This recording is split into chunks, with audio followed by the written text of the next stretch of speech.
From the Cleary Alumni Center on the campus of the University of Wisconsin-La Crosse, it's the Mike Schmidt Football Show. Brought to you by Honda Motorworks, your electric and hybrid headquarters at 4th and Cass. By Schilling Supply, serving businesses with critical supplies since 1897. By Schumacher Kish Cremation and Funeral Services in La Crosse, La Crescent, and Onalaska. By 360 Real Estate Solutions, they've got the keys to your new home.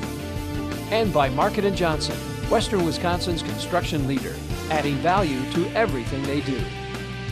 Now, here's the host of today's program, Terry Erickson. Welcome to UW La Crosse. We are in the Cleary and Friends Alumni Center for the weekly Mike Schmidt Football Show here on KQEG. The show is live on the stream and played back each Tuesday at 6:30 p.m. As we do each week, we want to acknowledge our sponsors to make this show possible: Schilling Supply, Honda Motorworks, Schumacher Kish Funeral Homes, 360 Real Estate Solutions, and Market & Johnson. We also want to acknowledge all of our guests, coaches. Coach Terry joining us here today. It's about time. It's about time for Coach Terry to be here. Along with many other familiar faces that I've seen for many years here around UWL. So we want to thank you. And now, the star of the show who made homecoming pretty special for all of us that are involved in UWL, Coach Mike Schmidt. Yeah, thanks. You know, as I was doing some research yesterday, I found that we've won 26 homecoming games since 1990, and of course, homecoming awful special. As I reviewed what went on this weekend, including the Hometown Heroes celebration, the band, Wall of Fame, and then Coach Herring and his championship team. So what a spectacular weekend. It really was. I mean, it was from all of the activities that we had going on, it was really special. I mean, Kim did a great job setting everything up from Pep Fest on Friday night, which was really cool, with our players being there. And then obviously everything on Saturday. We had a lot of stuff going on. We had a set the expectation game, with our pledge to end sexual assault and violence on our campus and on our team. So that was going on along with all of our homecoming festivities, Wall of Fame. We had Homecoming for Heroes in the field house after the game, reunion of champions for all of our national championship teams, which was such an awesome event on Saturday night after the game. So a lot of stuff, but really capped off on my side of it with the win, obviously. And you know what? We haven't been very good on homecoming in the last 10, 15 years. And to get that was a big win for our program, and I think probably set the tone and really capped off the weekend. I had a chance to visit with Coach Janis on Friday, and we talked about a couple of things. Number one, his connection as a player and a coach, an outstanding linebacker. Your connection as a coach, the fact that you were 1-1 since you became the head coach, and then also the fact that at the beginning of the season, reflecting back to August, you were picked behind Platteville, Oshkosh, Whitewater. Yep. And your goal, as I reflect back to early in your career, you said one of your primary goals was to bring UWL Eagles to that top tier. Sense of accomplishment? Yeah, I think that's a big win, and Coach Jansen is right. He was a great player there, and a great win for him. Getting that win, going back to that for him, just with all of his connections with it, is really neat. But coming into the WIC was what I wanted to do and get back here, and I had that chance at Platteville and understood the league and the layout of it. But it's really important to get into that top tier, to say we are the team now that wants to compete on those levels. And yeah, you saw it in the offseason where we aren't picked to finish above Platteville, and it just shows that people didn't respect our win that we had against them last year. I hope they do and see that now with a team that has 11 seniors that has done that now and beat them 2 times, once when they were ranked in the top 10, and now this year's team, I think they're ranked as high as 15, 16, 17, somewhere in there, but to get that win over that program, to put us into that tier, what we feel is putting us into that tier to say, hey, we're here to compete for a championship every year, and solidifying that side of it. Now we've got our 5th win of the year. So we're not going to have a losing season, to get back now where we've had 3 consecutive years where we haven't had a losing season after we had a bunch in a row. That's big from the big picture side of our program. Before we get into the breakdown of the game, 2 words come to mind when I listen to you. 1, respectability, and credibility. And I really think those two words are an important part of that win. Yeah, without a doubt. I mean, it is. I mean, obviously, we always want people to respect what we're doing here and things like that. But to be totally honest with you, I don't really give a hill of beans what anybody else on the outside thinks about us or what we're doing here. I couldn't care less. What I really care about is recruits and being able to back up what we're telling recruits and our players. And I will tell you this, that our players and recruits believe in what's happening here, and wins like that and winning them in that fashion are really what kind of puts you into that position. As a reaction to that, and we won't get into this, so I'll just make the statement. There's all kinds of recruiting models and tools and so on. But in my view, there's unquestionably the biggest recruiting asset a program has is players. No doubt. No question about it. Yeah, our guys back up everything that we say. You know that a coach can say whatever he wants, but when the team backs it up and says they're having the best experience ever, that's what really will resonate with getting guys here. Exactly. A couple overview thoughts I have. One, the Pioneers, the respectability there, in my view, was accelerated because of the fact that their starting quarterback and one of the top receivers of the conference out. And it's like, you got to be kidding me. And they still, I'm getting ahead of myself, but they still played one heck of a game. They played great, and we knew they were going to play that way, you know. And then we come out, and our guys were juiced for the game, and our guys were ready to play. And I mean, under a minute into the game, we're up 14-0, and it could have gone really sideways from there. And hey, hats off to Coach Emmendorfer and their staff, and those players just fighting their butts off. And you know what? It wasn't that we just gave them plays. They made really nice plays, especially offensively. They made plays and did what they had to do to get back into the game. And then, I mean, obviously, not only get back into the game, but take a lead in the second half. So hey, and we knew that that's a good team. They were ranked in the top 20 in the country for a reason. Yeah. One final quick question. They went to their quads. Yep. And then they went to a quad with a stack and a split on the other side and actually they dominated in that set before. But real quickly, I'm interested before we break the game down.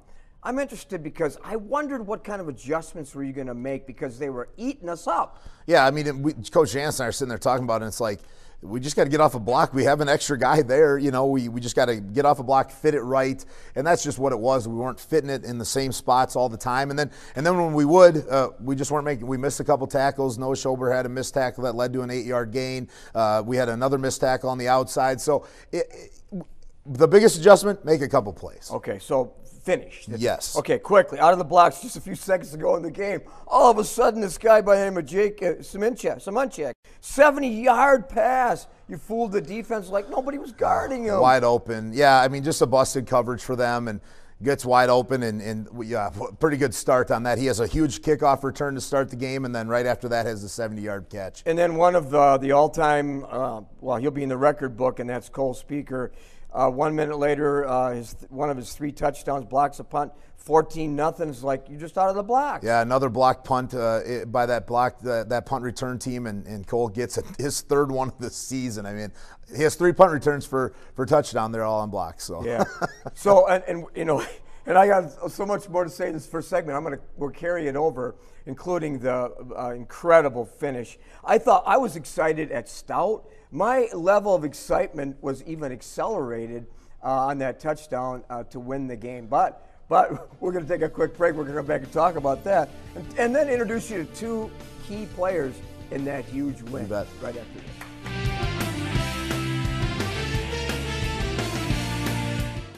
The all-new Honda Fit gives you the flexibility of the Magic Seat with the fuel efficiency you celebrate at the pump. From Honda Motor Works. You'll love more miles per dollar. Honda Motor Works.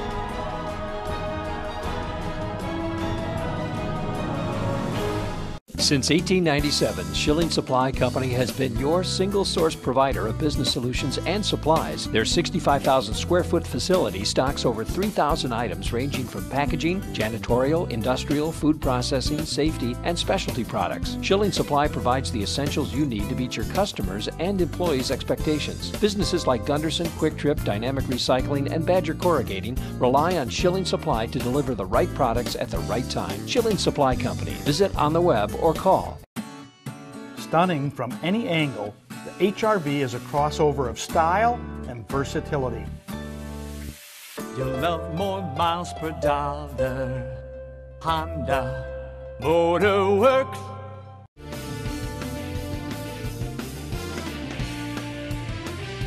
Welcome back to the Mike Schmidt Show here on KQEG. We're joined by two players. By the way, this is coincidental. Two of my 3 or 4 players of the game joining us here today, Zach Zilmer and Jake Samunchik. Welcome to the show, guys. Well, I would imagine that there were a few others, no question about it, but I would imagine if you're looking at players of the game, Coach, you would agree with me that these were 2 key? Yeah, without a doubt. I mean, the sequence at the end of the game is what won us the game, obviously, where Zach has the back-to-back sacks that we forced them to punt. Jake has the 26-yard punt return that sets up the go-ahead touchdown. Then he has another sack on the next drive. So, I mean, that sequence right through there is what won us the game. I mean, we were down, we tie it up. And then that's kind of the sequence that ends it for us in the fourth quarter. So these two guys really played the key roles, the pivotal roles in winning the game. Right literally in a 4-play span, really helped us win the game. When you think of Black River Falls football, all right, you think of it. Powerhouse. Our viewers are going to know this. You think of the Yankees in the history of Black River Falls football. But then fast forward to the recent history, you think of 2 additional names, Zach Zilmer and Jake Erzik. So you fall into a pretty elite category, by the way. But we're glad you're here. And Zach, Coach said it. You were my player of the game down the stretch because of what you did in terms of disrupting the offense. And I don't know if it was more of a speed rush, bull rush. I don't know what you were doing, but you had more penetration in that last sequence, it appeared, than perhaps any other time during the game. Talk about that. I mean, we were kind of trying to get after him all game. We were just having trouble keeping the quarterback contained. So I think what it really came down to was, as a D-line, we just tried to adjust to really keep him in the pocket, and then gave us enough time for all of us to kind of get after him in the end there. Now, talk about your role, though, in terms of supporting the edge, right? And, of course, putting pressure and then gap integrity and all those kinds of things. And so you have multiple responsibilities, and as I said before, you have various ways to control the block. What are your strengths? I think definitely my strength is my bull rush, just going at them right away, but I've started to use more of a push-pull to use their momentum against them, and that was kind of the move that really got me a lot of the plays I was able to make at the end of the game there. So. Back to high school. Obviously, you are a heck of a lot bigger now than you were in high school. A lot bigger. And when he was a freshman here. Yeah. When you were a freshman here, you didn't make the traveling team, I don't think, did you? Not right away, not until later on when I made some special teams. Yeah, so let's go back to high school real quick. We can't forget about Jake here, by the way. Let's go back to high school, and what kind of a player were you then? Well, I played middle linebacker and outside linebacker, and I played slot receiver also in high school, but I would run the ball a lot too, so I was kind of like in between. But, I mean, I was a lot smaller than I am now, and I just did whatever coaches told me to do. Now, when I grew up, when I was younger, there was a guy that was famous throughout the country, and he was in Hollywood. His name was Fabio. Does anybody call you Fabio on campus with that long hair? Every once in a while. I get Tarzan more often than Fabio. Okay. But well, enough for you now. We got to get to Jake. Jake Samunchik. Hey, this is something I don't know if our viewers know. Came into Saturday leading the NC2A in the country in Division III. The country. And with punt and kick return yards, over 1,000 yards on the season. If you haven't done this, pick up a copy of today's La Crosse Tribune with an article by Colton Bartholomew. Front page of the Sports. dedicated to the game you had. What do you think of that? I think it's pretty cool, actually. I mean, I'm just going out there playing my game, and it's always awesome when you can get some of that stuff to go along with it, and it's just really cool. We're going to talk more about that, but real quickly, for our viewers, for our guests here, size. What size are you? I'm about 5'7", 170. 5'7", 170. Now think about that. Good things come in little packages. He's a little guy. Number one. Number two, when I was in high school, my coach would always say to me, hey, don't let anybody tell you that your size will determine your success as an athlete. I remember him saying that. My players, I would always say to them, don't let any coach ever tell you you're not big enough. Did anybody ever tell you that? I remember more towards freshman year of high school. I was a really little guy. I was just under 5 foot, actually, below 100 pounds. And so then I just tried doing my best to try and prove everyone wrong. And I think I've done a good job of that so far through high school and then right now in college. So have you lived with 3 key words in your mind then throughout your whole life? I'll show you? Yeah, pretty much, yeah. We'll talk about electric, dynamic, evasive, all those kinds of things. 3 catches for 92 yards. But let's start at the beginning. Beginning of the game, I was surprised actually because I didn't know it was part of the game plan to have you sneak out there and catch a pass, and then you knew where to go, by the way, too. Yeah, the end zone. Talk about that. Well, and so we had a motion guy come in behind us, and we ran streaks, so verticals, and the safety who was on me on that play drove on the bubble action from the other guy, and so I was just wide open over the middle of the field, and Ben Shramsky, luckily enough, saw me and threw me the ball. He sure did. And, of course, you thought to yourself, boy, I better catch this one or I'm really in trouble. Yeah. Is that what you were thinking? Yeah, it was just one of those where you're so wide open that you're kind of shaking, like it's almost too easy in practice even, too, that you got to make sure you catch the ball and then just run for a touchdown. Wow, boy, what an electric performance you had. Zach, you are a junior. You were injured last year. Did that motivate you for this year? Yeah, definitely. I mean, back when I was a junior in high school, I had the same injury to my other leg, so it wasn't my first time going through this. But, you know, once I knew what was going on, and I was just really determined to come back and not let it affect my next season and to do whatever I needed to do to have the best season I possibly could. 34 tackles, 14 solo. That's probably the most difficult thing in all of football, solo tackling, especially in the open field. You had 8 tackles Saturday, 10 against Whitewater. I truly remember that. But your true colors came through, as we talked about, in the fourth quarter to win the ball game. Moving away from athletics for a minute, major, career, talk about your academic side. Well, right now I'm a bio major with a chemistry minor. I'm not really sure exactly where I want to take that right now. I mean, I'm trying to keep a lot of my doors open, so right now I'm just focusing on trying to do as well in the classroom as I possibly can. And I'm sure you are doing well. If you're not, the guy next to you, not Jake, but the other guy, Coach, will let you know. Jake, ESS major, the second time on the show, by the way, not because Coach put you on, because by popular demand, right. All the girls on campus said, bring Jake back again. Right. So what's your future? So yeah, with ESS, exercise sports science, I'm hopefully looking to get into athletic training, and that's kind of why I chose this school in general. Very good program, and hopefully get an athletic training program. 2 last quick questions as we wrap up this segment. Goals for the rest of the season? Just keep up what I'm doing and hopefully take one to the house. Take one to the house. And I keep saying to my partner, Rick Wilson, when is he going to take it to the house? Because he's that close. Yeah. Goals for the rest of the season? Just keep winning.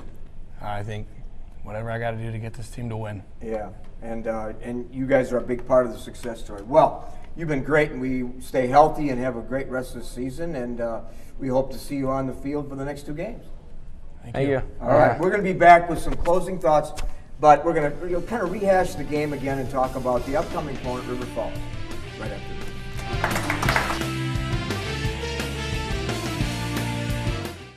The all-new Honda Fit gives you the flexibility of the magic seat with the fuel efficiency you celebrate at the pump. From Honda Motor Works. You'll love more miles per dollar. Honda Motor Works. 360 Real Estate Solutions has the keys to your new home. Introducing the Hub on 6th, rooftop lofted condos for sale. Beautifully designed with open floor plans up to 3 bedrooms. The Hub has what you need for city life, from studios to 3 bedrooms to fit your lifestyle and your pocketbook with the extra touches that matter. A rooftop sports court, bike storage with a washing center, community rooms, storage units, laundry, a pet walk, and a workout room. Get your tour today at hubon6.360.bz.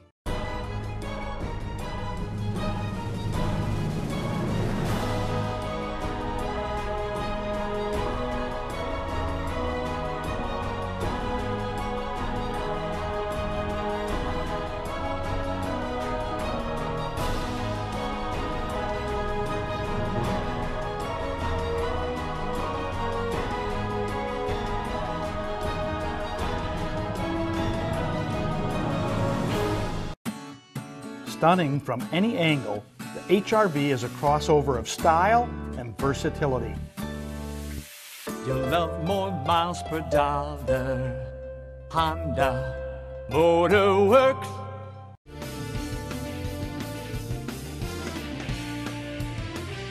Welcome back to the Mike Schmidt Show. Before we talk about River Falls, we ran out of time in the first segment. Did anything surprise you about the Pioneers? For example, that 4x1 set, the quads, the unbelievable job that Geis did as a backup. And then the other receivers without Johnson. It was like, you're kidding me. Yeah, I thought their wideouts played a heck of a game. They really did. They made a lot of really tough catches in coverage. We were on a bunch of them.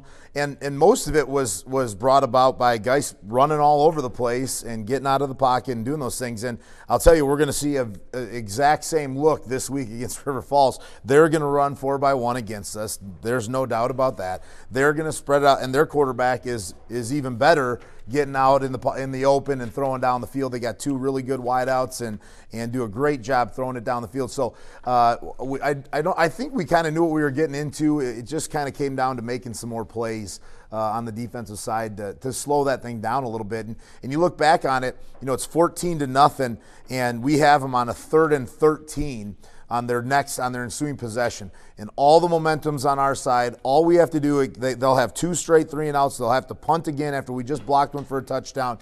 And we let guys scramble for a 14-yard gain on 3rd and 13. And that was, to me, one of the most pivotal plays in the game, because then it allowed them to continue moving the football and really claw back into that game. So we got to do a better job of that. We kind of talked about that all year. But, we at this point, we know our weaknesses. We know everybody else's strengths and kind of know what we're getting into. Was that touchdown pass, which took me almost out of the press box, fortunately there was a window, protect me. But the pass to Smith, was that designed for him, or was that a check down? No, I was going to him with it. Yeah, play action off the edge with Trent getting there, and he put it right to him right away. Their safety, Josh Mackey, tried to jump it and couldn't get there in time, and Trent took it in. Here we go. One last thing before we move on. I think Byrne is I think my math is correct, he's like 26 for 28 or so in extra points. Yep. Oh my goodness! Yeah, having a great year on that side of it. We haven't been very good kicking field goals, and we didn't really get an opportunity to in this past game. But he knows he's got to keep working on that side of it. But what a reliable guy with him and Evan Lewandowski, 2 freshmen. I mean, kind of been the theme, right? We got a sophomore in Simonchek, we got a freshman in Byrne, freshman in Lewandowski. It's just freshmen and sophomores kind of all over the place playing for us right now. Well, let's talk quickly about Sean Parker, though. Yeah. Oh my. It's like, 69 or 60-some plus yard punt, and then he had another great punt that the ball died right at the 1 yard line. Yeah, he had a great one at the end of the first half there on the 1, and then we flipped the field with the big one, and that just shows you what we're doing on special teams. We catch the ball, they don't, it bounces, and we get the big roll out of that thing, and a huge punt by Sean, and even later Jake catches the ball. Jake catches the ball instead of letting it bounce to set that, or earlier sets that up. Jake catches the ball at the 14-yard line rather than letting it bounce down inside the 5. We're able to get a first down. Sean punts and flips the entire field. So that whole sequence, it just shows you that's kind of what we're doing on special teams right now, is catching it, and then Shawnee had a great day punting the ball. Must be the special teams coordinator. No, just good players. Good players. But look at River Falls. You beat them in 2017, 56-7. and then you won in 2016, 35-14. So you're putting up a lot of points.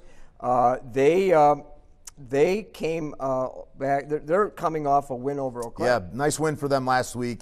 We've outscored them 91-21 in our 2 years here, and I'm sure that they're very aware of that, as we are also very aware of that. That they want this thing. That they're going to be ready to play. They're going to be really. They're going to be ready to play their best game. They had a really great game against Eau Claire, who was just coming off a big win over Platteville. So they look really good right now. They're playing really well right now, I think. And we know that they want this one. There's no secret out there that they want this one against us. I mean, they had my picture on their play call sheets last year for it. We know they want it. And they also know that we want it. So this will be it'll be a good matchup, and they're playing really well right now. They got a good team with a lot of guys back too. So that's a good team over there.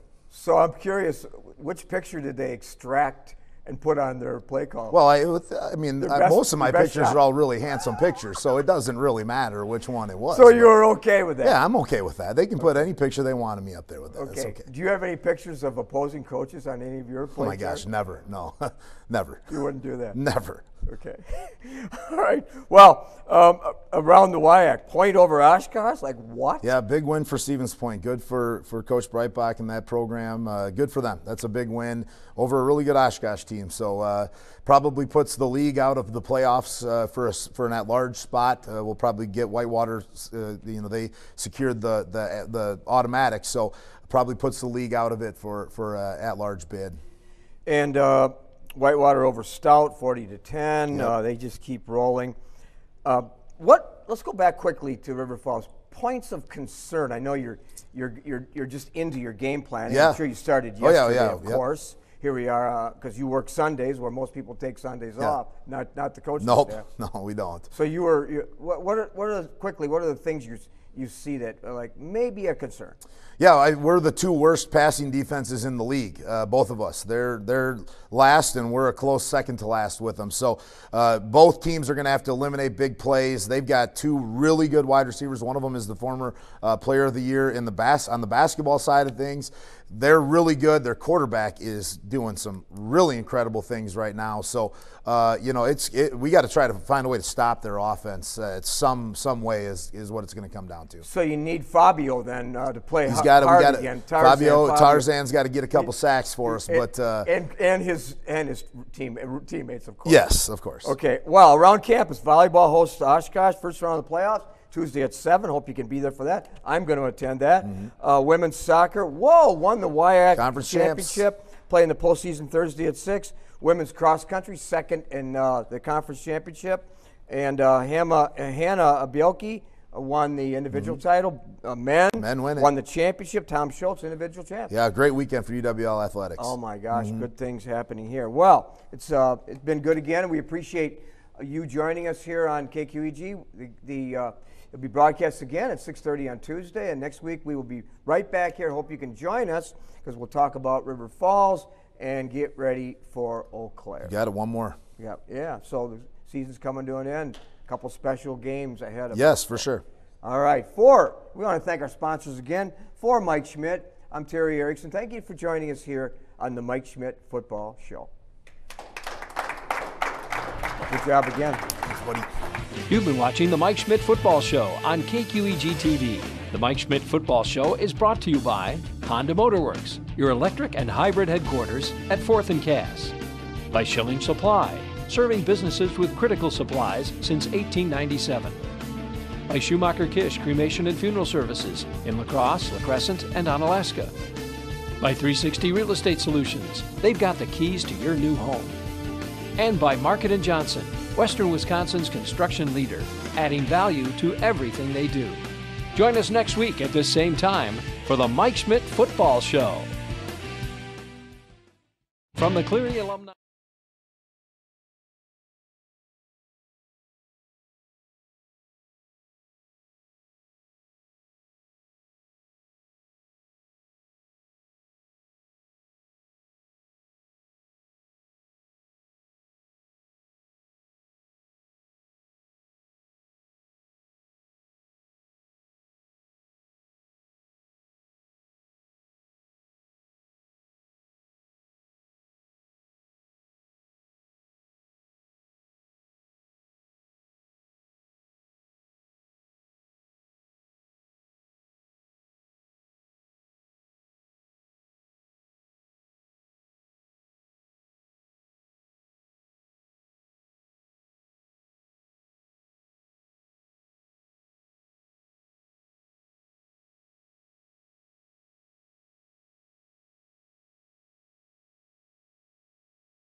Welcome to Game Day. The University of Wisconsin Lacrosse Eagles on KQEG TV. Today, the Eagles take on the UW River Falls Falcons. Our game is brought to you by Tri-State Auto on the Pike between La Crosse and La Crescent. The Arterial Bar and Grill. Join the party at the Arterial Bar and Grill at 16th and Jackson. Schumacher Kish Funeral and Cremation Services in La Crosse, La Crescent, and Onalaska. By Honda Motorworks, your hybrid headquarters at 4th and Cass, La Crosse. By Ace of Lacrosse and Ace Sportsland in the Shelby Mall. And by Howie's on Lacrosse. Before or after the game, make it Howie's on Lacrosse. Now let's go down to the field and the KQEG TV broadcast team, Rick Wilson and Terry Erickson. Welcome to Game Day. Thank you and welcome everybody to Veterans Memorial Field. Rick Wilson along with Terry Erickson once again bringing you today's game between UW La Crosse and UW River Falls Falcons. And today, it's kind of a sad day, you know, sometimes, Terry. It's senior day. And a lot of the seniors that we've watched throughout the season here, this is their last home game, isn't it? Well, we were blessed with 5 children that all were good athletes at the high school level, so senior day for them and for parents is highly emotional. I think what's special about it, though, is the fact that if you had a good career, and whether you started or not, but you were blessed with being in a program, the culture was positive like UWL, I think it makes it even more special. Well, and then today, of course, we're meeting up with River Falls, and this has always been a pretty big rivalry between these two teams. Highly significant rivalry. I'm going to go back quickly for our viewers to the Roger Herring versus Mike Farley days. Strategy, Rick, at its highest level. Before Oshkosh was talked about, Whitewater, Platteville were in the mix. Roland Christensen, the defensive coordinator here on this field, passed away a few years ago, worked hard to devise ways to defend the wishbone. Really, the identity of River Falls throughout Mike Farley's days was a wishbone. And they had players like Jeff Lucas, Steve Lyons, John O'Grady, Raleigh Hall, and ran it to perfection. La Crosse had players like Gagnon, the Janky boys, Newberry, who went on to play in the NFL, Mirasola, Joe Weber, Earp, and, of course, Fritz Leinfelder. But River Falls, 8 conference titles through those years when I was a student and I was an official and a fan, won 4 straight, 84 through 87. The biggest victory, I think, in the history of UWL versus River Falls was back in 1986 when Mike Farley had his 100th win here against Roger Herring and Roland Christensen, won 15-14 on a last-second touchdown, and I was here. So the absolute rivalry continues. Matt Walker, now the head coach, Jake Whistling, the offensive cornerback, and Rocky Larson, who was a defensive coach here in 2015, part of that rivalry. So it's a good rivalry, a clean rivalry, and I know it was pointed out some things in the paper today, but it's historic rivalry. It goes back, way back into the 70s and 80s. Well, and this year it makes it even more interesting because looking at this River Falls team, we're seeing a number of kids whose names I recognize. They're from the area, right? They are, and the connection is just really incredible. Johnny Kind and Andy Metcalf played at Logan. Zach Severson, a good player at Black River Falls. Mitch Dinger, of course, a sophomore from Holman, and Isaac Hanlon, a freshman from Holman. So 5 of those players made significant contributions in the Cooley region in their respective schools. Yeah, we watched them play not only football but basketball and quite a bit over the years. Now, River Falls, what can we expect from this team today? What do you think, Terry? This is going to be an interesting River Falls team. Their offense better than their defense. Their offense, they throw a lot of different things at you. Their packages are well created.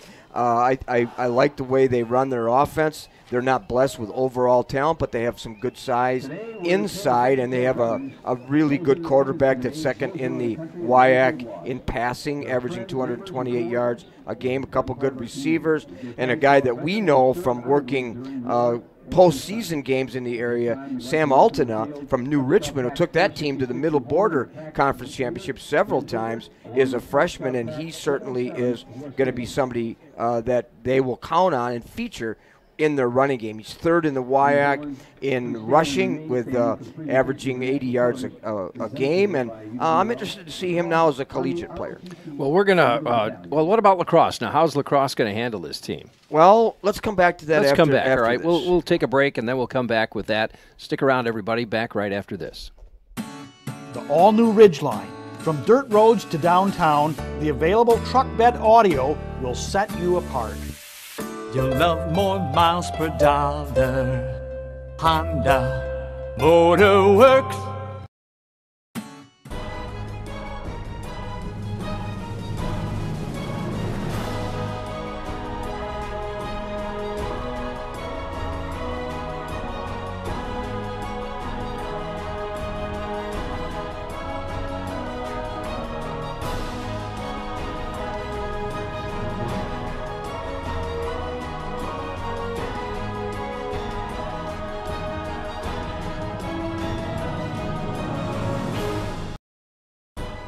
Mix 96, today's best music mix. Good morning. Van McNeil, More Music Morning Show is on the air. Say, hey now, baby. Hello, Ryan Seacrest here, Mix 96. Are you ready for it? Hey, it's Reed Magnum, Mix 96. Taylor Swift, here we go. Are you ready for it? This is Pop Crush Nights. I am Lisa Page. The moment that I've been talking about all week, I'm sure you're so over me mentioning the Chainsmokers, but hi, Alex and Drew are on the line right now. Mix 96.1. Mix 96, today's best music mix. Good morning. Van McNeil, More Music Morning Show is on.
As you can see, celebrating Veterans Day, they're taking the giant flag off the field right now. We had a moment of silence as they commemorate a lot of the veterans. Now, we were talking about what River Falls we can expect from. What do you think we're going to see from lacrosse today, Terry? I think we're going to see a wide-open offense. When you look at the history of these two teams in Mike Schmidt's era, they've outscored River Falls 91-21 in the last 2 years.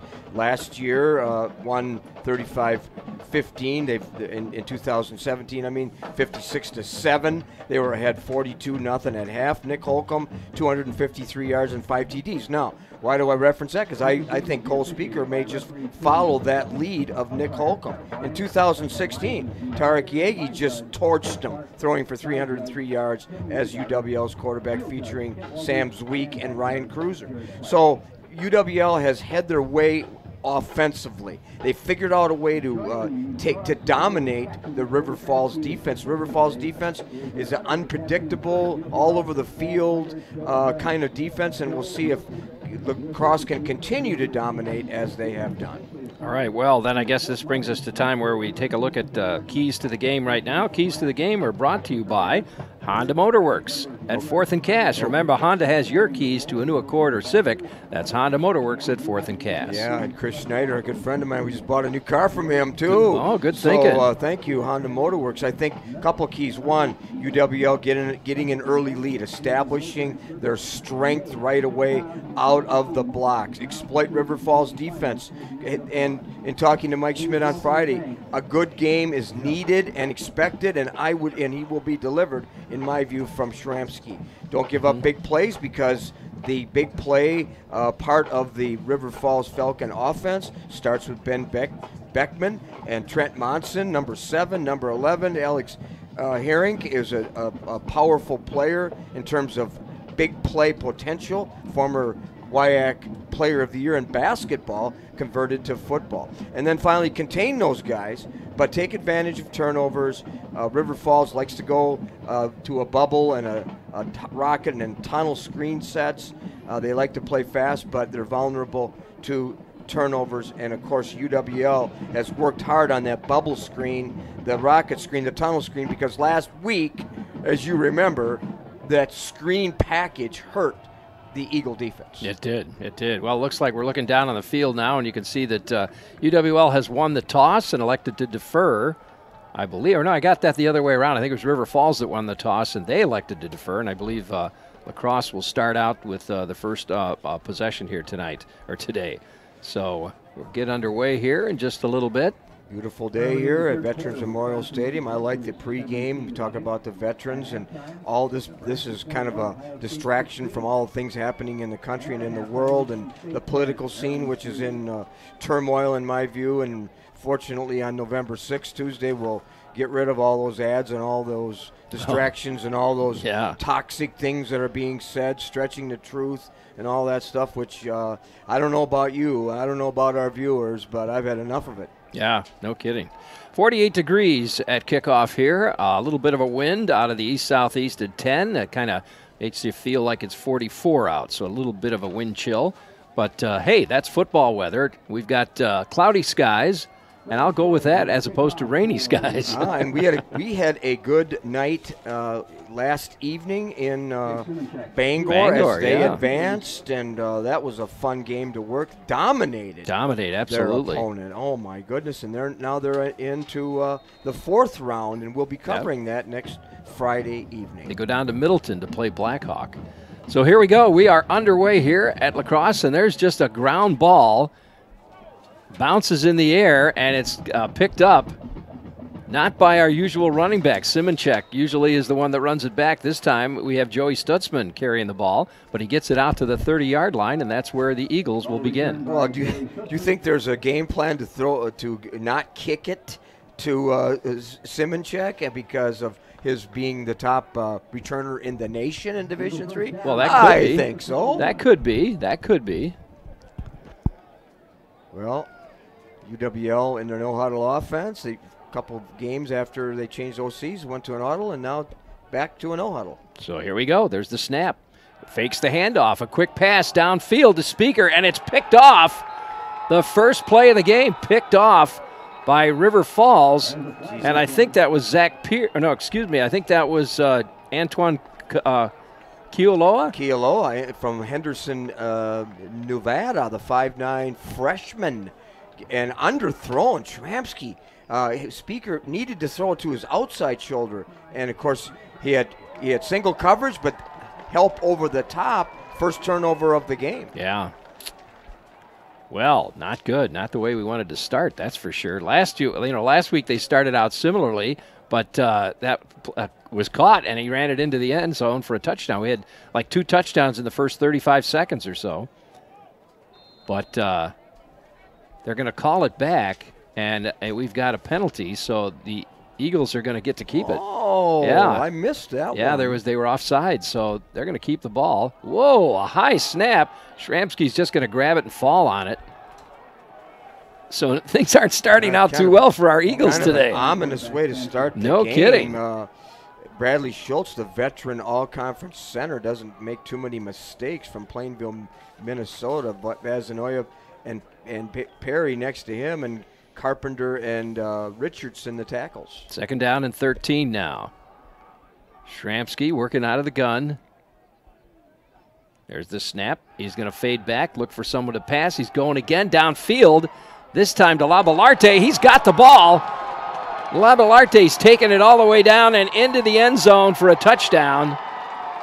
Labalarte, one of unheralded players. That is his 6th touchdown of the season. Good job. What a pass, what a catch, and to hang on to it. Single coverage on the outside that time to Labalarte, and the sophomore from Brookfield gets the Eagles on the board. Excellent. Labalarte into the end zone, and it's 6-0 right now.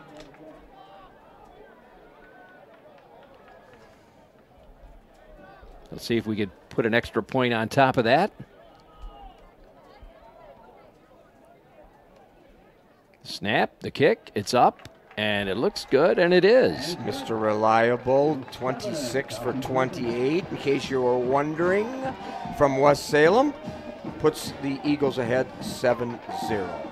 So right away we're less than a minute into the game, and the Eagles put 7 on the board. 7-0 our score over River Falls. Last home game of the season.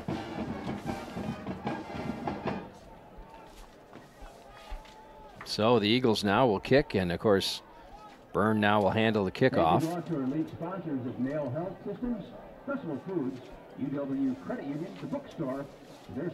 As you mentioned, Veterans Day here at La Crosse, and this is always a special day for, I know my father was a veteran and died actually decades ago, but was in World War II and was over in Hawaii and Japan, and I think of him quite a bit every time I see Veterans Day being celebrated.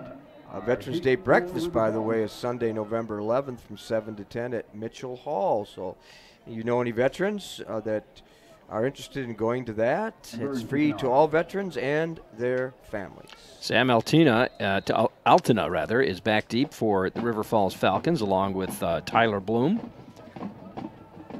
Standing about the 5-yard line as we get ready for our kickoff. Ryan Byrne. High end over end, not quite as far as he usually kicks it, and it takes a River Falls bounce, but it's quickly grabbed. And there's a scramble for the ball. Eagles thought they had it. No, it's going to be River Falls' ball. Boy, just some ferocious contact on that. No kidding. Led by number 37, Zach Pierce from West Salem, had just an incredible hit. You could hear it up here. Remember Zach Pierce from West Salem? I do. I remember that name. You bet. 1st and 10 for the Falcons now. They're on their own 20-yard line. Ben Beckman, the quarterback for the Falcons, works out of the gun. Second in the WIAC in passing, 230 yards per game. Single back. He's going right to the air. Oh, right through the hands of Trenton Monson. Trenton Monson should have had that, too. Good coverage on that bubble screen by number 51, Jake Gerzik, who's playing his best football here in the last part of the season. 2nd down and 10 for the Falcons. Again, the go-to featured receivers, Trent Munson, Alex Herink. The snap, and this time they'll go to the running back. And he'll pick up about 5 yards on that run, and it looks like it'll be 3rd and 5. Little read option on the second play. Altina, the ball carrier once again. Yep, 3rd and 5 for the Falcons. Good block right at the point of attack. Jared Hunter, the 6'3", 290 from Luck, led the way.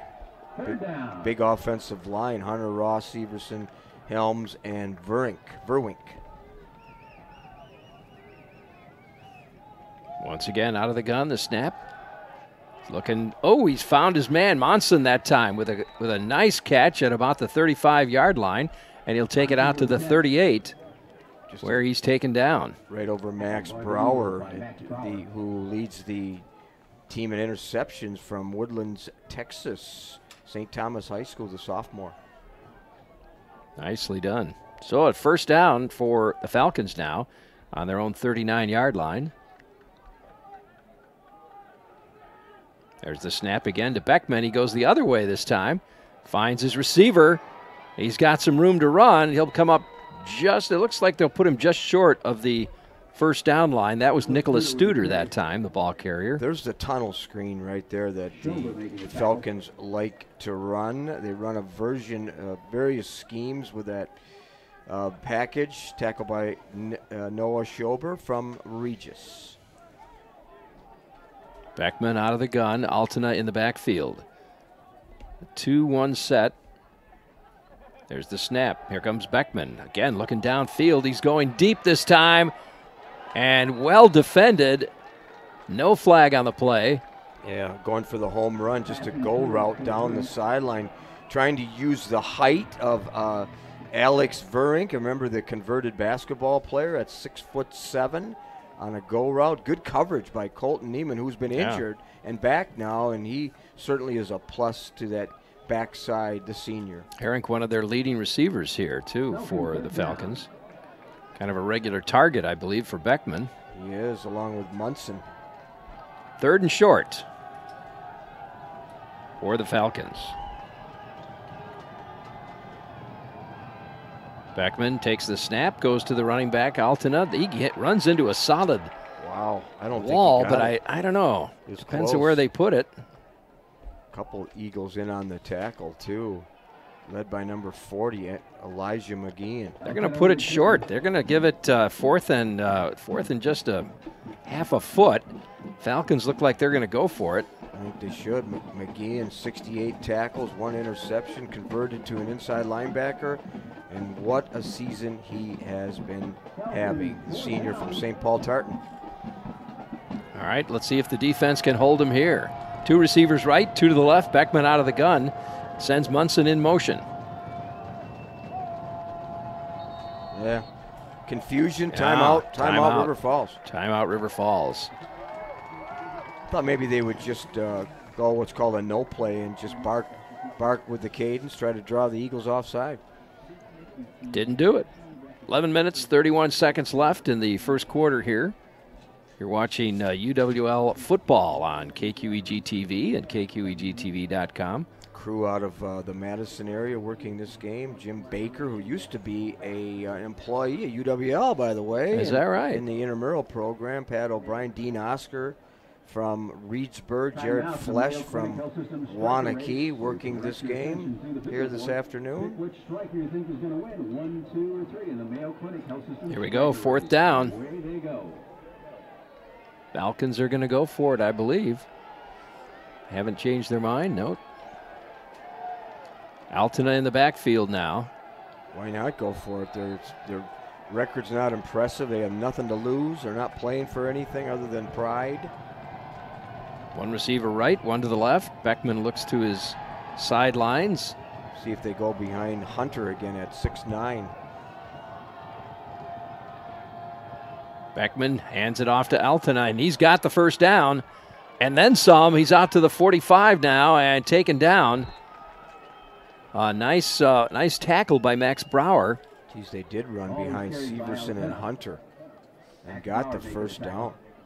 Altena, we talked about in the pregame, from New Richmond. 3rd in the WIAC as a freshman in rushing. 1st and 10 now for the Falcons. They're on the Eagle 44-yard line.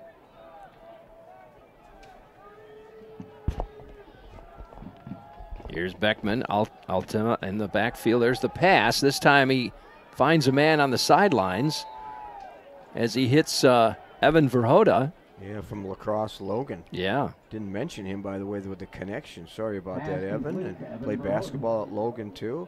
That's that tight end screen to the outside. Rick using the size of Verota and using Herink as a blocker. Second down and about 3. Trips to the left side this time. Again, Beckman going to the air. He's going down deep. And, boy, that could have been picked off. It was really, I think Herink turned into a defender more so than he was a receiver that time. He sure did. The closest to the player, to the ball, was Colton Neiman. Yeah. Help over the top, too. By number 27, A.J. Villarreal. Brings up 3rd down and 3 for the Falcons. Again, they'll run trips to the left. Single back. There's the snap. Low snap, hands it to Altena. And he finds himself some room, and he'll get the first down. Finally dragged down by Zach Zilmer. Got a good block by Nick Helms, a 6'3" from North Branch, Minnesota. And tight end Evan Verhoda. Zilmer had a great week last week, didn't he? 3 sacks. Jeez, did he? Well, he was key in winning that game. Yeah, and that's why he was part of the WIAC Team of the Week, along with Speaker. 1st and 10. Again, they'll go to the running back. This time he only gets maybe a yard. Altena, the ball carrier. That time, good defense by number 94, Zach Abitz. Abitz, Flathers, Gerlich, and Zilmer, part of that defensive line. Linebackers McGeehan. We'll see Graff, Murphy, Gerzik, Bolda. And the defensive backs, Neiman, Schober, Villarreal, and Max Brower. 2nd down and 9. Beckman finds a receiver, and he comes up the center. That's Nicholas Studer. Studer, part of that screen package, little tunnel screen, which means they don't go way outside. They're in the inside tunnel, just off tackle.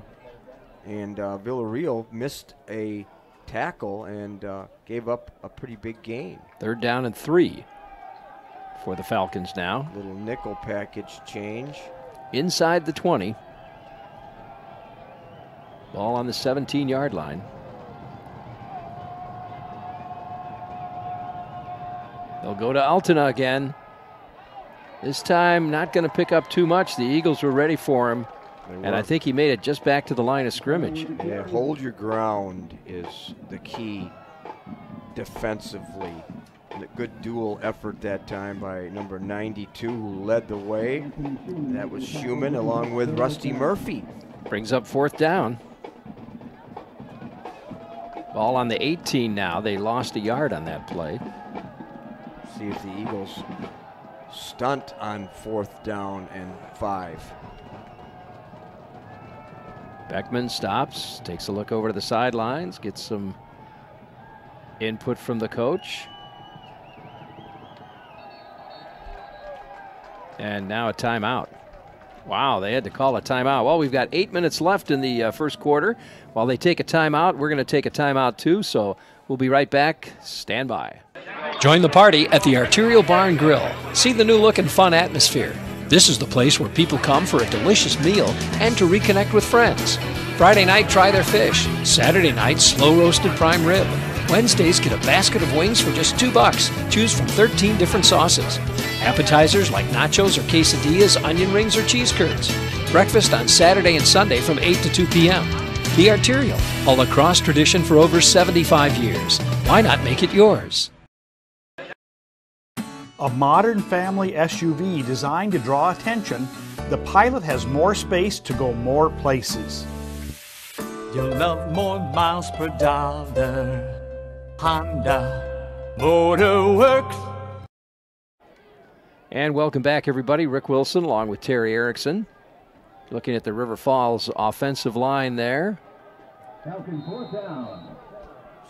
Second time out of this first quarter. Jake Wissing, the offensive coordinator for River Falls. See what he does here on 4th down. 4th down. Beckman fades back. He's looking for a receiver in the end zone, but they're covered.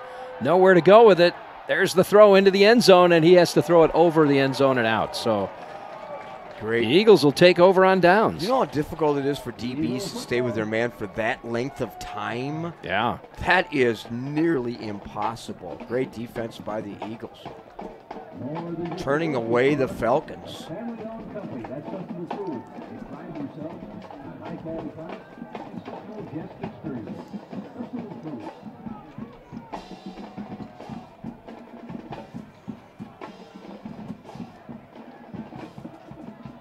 All right, 1st and 10 for the Eagles. They're on the 18-yard line. Here's Shramsky, hands it off. Mankuski will carry the ball, and he'll pick up about 3 yards. Mankuski needs to have a good day, too, and he's been getting better all the time. But that time didn't go very far in that 3-5 Falcon defense. Gain of 4. Tackle by Tony Carlson, a linebacker from Balsam City Unity High School. 2nd down, Speaker in motion. They'll hand it to Speaker, and he'll turn up, but not going to get too far. Maybe a yard on the play, possibly 2. That's a new play. Yeah. Haven't seen them do that with kind of a jet sweep with Speaker. Yeah, using his size, his speed, his acceleration. Johnny Kind from La Crosse Logan on the tackle. You know, you've heard of his dad, Ron Kind. I think I have, yeah. I've known Ron for a lot of years. Ron's a former Logan quarterback, outstanding athlete. 3rd down and 4 now for the Eagles. Shramsky throws it. Oh, he threw that short, intended for Amos, but yeah, that didn't look good. Not a good throw. No, but let's credit the Falcon defense. That time they showed a stunt from the outside, and number 6, Alex Wood, right in Shramsky's face. You think Ron Kind will be here watching his son taking an afternoon off from campaigning? I would think so. Yeah. Yeah. Yeah, okay, maybe. 4th down and 4. Eagles will kick the ball.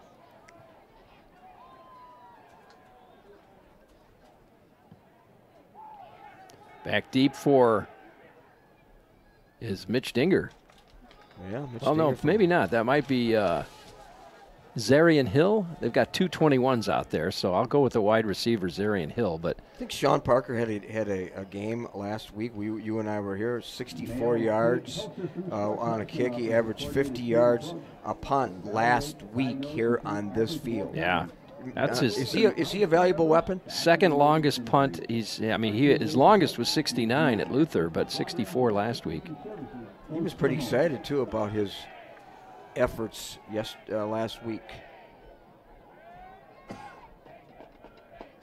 Down to the Falcons at the 35.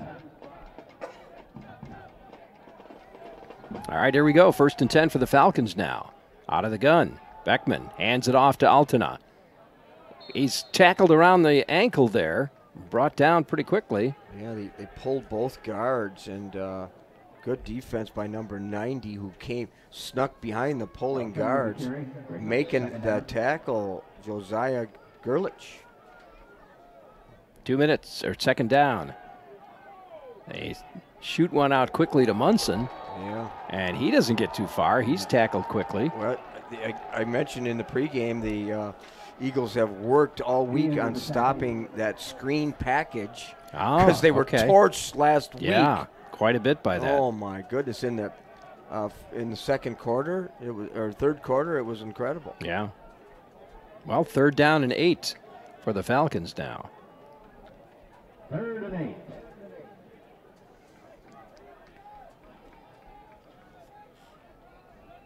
Evan Verhota in there at tight end. He's a weapon at 6'7". Yes, 3-by-1 now.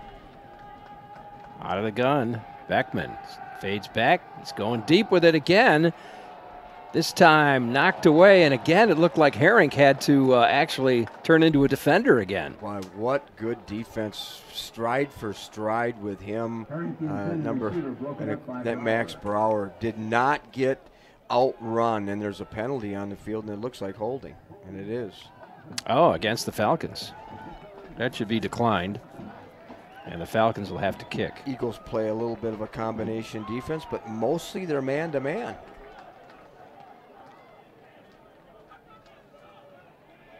Rusty Brown getting a high salute by Zach McManus, the defensive part of the defensive coaching staff. Rusty Murphy? Rusty Murphy, yes. Yeah. 4th down. Brandon McManus, I'm sorry. Siminchek is back deep for the Eagles. Actually, Eagles have 2 men back deep. That's kind of unusual for them. No, one's a referee. No, one's Amos. And Amos is going to get the ball this time because they kick away from Siminchek. They're smarter than that, huh? They are. Siminchek will... The sideline knocks him out. Amos takes it up to about the 37-yard line, so... Number 30, Andrew Borchardt from Rogers, Minnesota, makes the tackle, along with the sideline. A little help from the sideline on that tackle. 5 minutes, 10 seconds left in the first quarter here. Eagle first down at the 34. 1st and 10. Shramsky out of the gun, single back. 2 receivers to the right, 1 to the left. And he'll go to Clark. And we got a flag right away out there. Yeah. Probably a hold, huh? 5 white jerseys meeting Jalen Clark from Stoughton. Clark maybe gets a yard on that, but there's going to be a... Yeah, it's a hold against the Eagles. They'll march it back 10, and it'll be 1st and 20. Clark has emerged into a good running back, too. He has. He's done a great job. 300 yards, 2 TDs. Gatz, Clark, and Mankuski part of that running game. And Clark will be back next year. He's just a junior. 1st and 20 now for the Eagles. Fakes the handoff. There's the throw, and it's caught. Is that Labalarte? It is. The play action froze the linebacker, and just a quick post pattern by Labalarte, and a big first down. Caught in stride. That was a well-thrown ball by Shramsky that time. So the Eagles will get it downfield and into Falcon territory. The ball on the 42-yard line. 1st and 10. Amos goes in motion. Shramsky fakes to Amos. There's the throw over the center. He's got his man. And another completed pass and a first down, that time to Zach McManus. Yeah, faked the jet sweep and snuck McManus out from a tight end into the secondary from Marshfield. McManus, a big catch, number 84. 1st and 10 again for the Eagles, now in the Falcons' 31-yard line. Speaker on the boundary side with man-to-man coverage, press coverage by the Falcons. Single back. Shramsky again goes to the air over the middle. That time it gets knocked away. Oh, that looked like an early contact, but apparently not. Amos was the intended receiver. Brings up 2nd down. Good defense by Alex Wood, who leads the conference in interceptions with 3 from Middleton.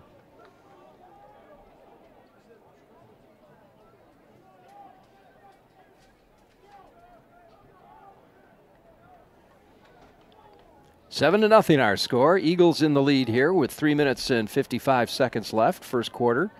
Shramsky will take it out of the gun. Fakes the handoff, actually. Fake it to the wrong I think he turned the wrong way, but he runs with it himself and may have gotten a first down. No, they're going to give him about 8 yards, though. Well, a busted play turns into a pretty good gain. Of course, Shramsky is a dual threat. I mean, he's got 5 TDs with his legs. Yeah. 231 yards. I just think he's a prototype read option quarterback. There's the snap now, and Kuski, ball carrier this time, and he'll get the first down. So it'll be 1st and 10 inside the 20 now. And Kuski from Lena, Illinois, the senior, 390 yards. Tempo offense. 1st and 10. Now to Jalen Clark. Clark hits the line, picks up about 2 yards. A lot of teams will go to that tempo after a first down. You see that more and more and more. Just call the play at the line of scrimmage and go. Jalen Clark for the carry, second down. Second down and 8.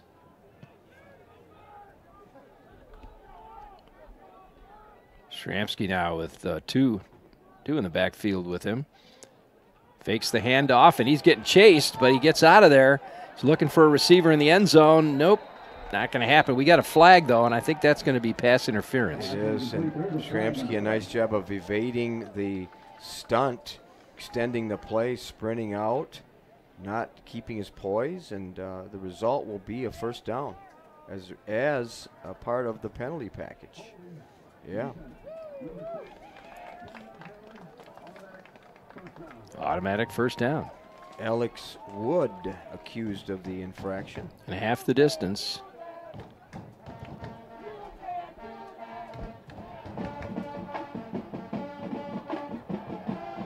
From the 17 down to about the 8. See where they put it. Yeah, just shy of the 7. See what Isaac Frichte, the offensive coordinator with help from Andrew McGlenn, calls here in the red zone. First and goal, ball on the 8. Here comes Shramsky out of the gun.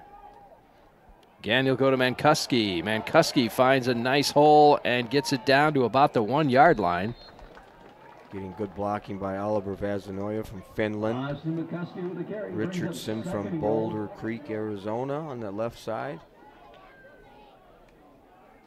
Will the Eagles stay on the ground here now and attempt to get one in off the rushing game? We'll see.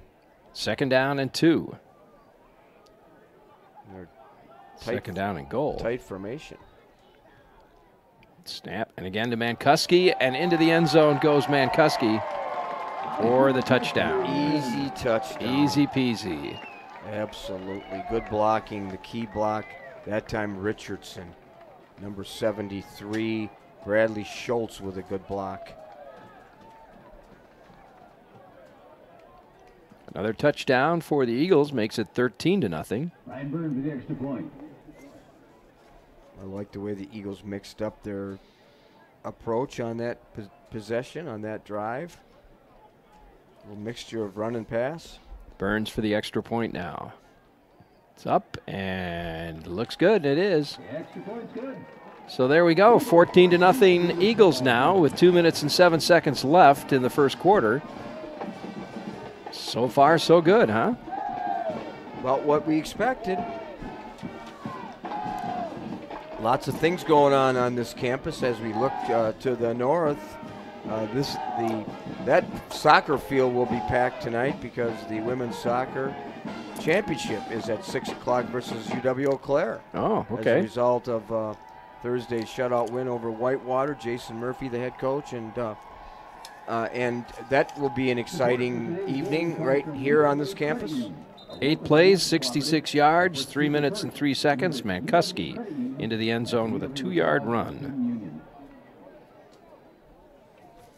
So an exciting campus. Boy, this basketball opens next Sunday versus St. Mary's under Kent Dernbach in his second year. Women's basketball opens next Sunday versus McAllister. I know they have a scrimmage this Sunday. There was a little scrimmage going on earlier today, I guess. The men were scrimmaging earlier on. Men's cross-country championship. The men won the conference championship again last weekend. Thomas Schultz, an individual champ, on to the postseason. Women, second. Hannah Belke, the individual champ. And so lots of things going on with wrestling, too. They're in Rochester today. Host UW Eau Claire next Friday in their home opener. Altoona and Blum deep for the Falcons, and here we go. Looks like it'll be Tyler Blum will take that at about the 7-yard line. Out to the 15, the 20, the 25, 30, the 40. Nice run back. We got a flag, though. Good return. But what a great return by that young man. Oh, my gosh, I guess so. Tackle by Noah Schober from Regis. But that penalty will be on the Falcons. Block in the back. Yeah. Oh, holding.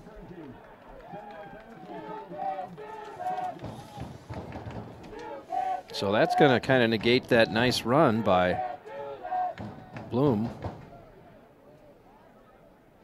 They'll mark it back, and it looks like they'll start at about the 20-yard line. Bloom 21. Shows some good speed. Tyler Bloom from DeForest shows some good speed on that. Definitely. 1st and 10 now for the Falcons. 14-0. Eagles in the lead with about just under 2 minutes left here, first quarter. Beckman throws it to Munson. Munson works his way up for about 3 yards. Munson trying to get some help on that wide receiver screen by Brett Wadman from Annandale, Minnesota, using him as a protector, as a screener. Only 2-yard gain. 2nd down and 7. Beckman again, two receivers to the right, one to the left. He's going to hand it to Altena. He follows a blocker, but the Eagles are there, and he's going to pull up short, I believe. Well, let's see where they put it. No, he might get the first down on that one. Yep, they'll give him a first down. They're going to move the sticks. Got a good block, too, by Nick Helms from North Branch, Minnesota. 285-pounder led the way.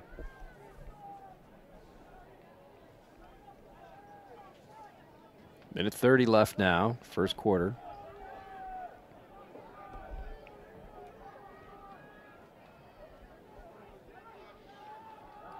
Hand off to Altena again.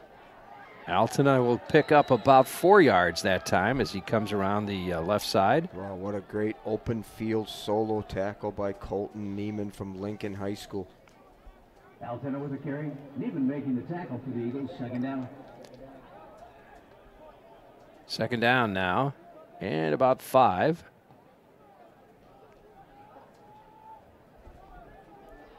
This time they'll go with trips to the right side. They go to the running back again. Altena's carrying the ball as he comes around the left side and gets hit before he gets to the first down. So he's a powerful hit by Elijah McGeehan. Wow. 3rd down and 2. Kind of tackle that you don't feel good about until Wednesday of the next week. Is that right? Yes. If then. 3rd down.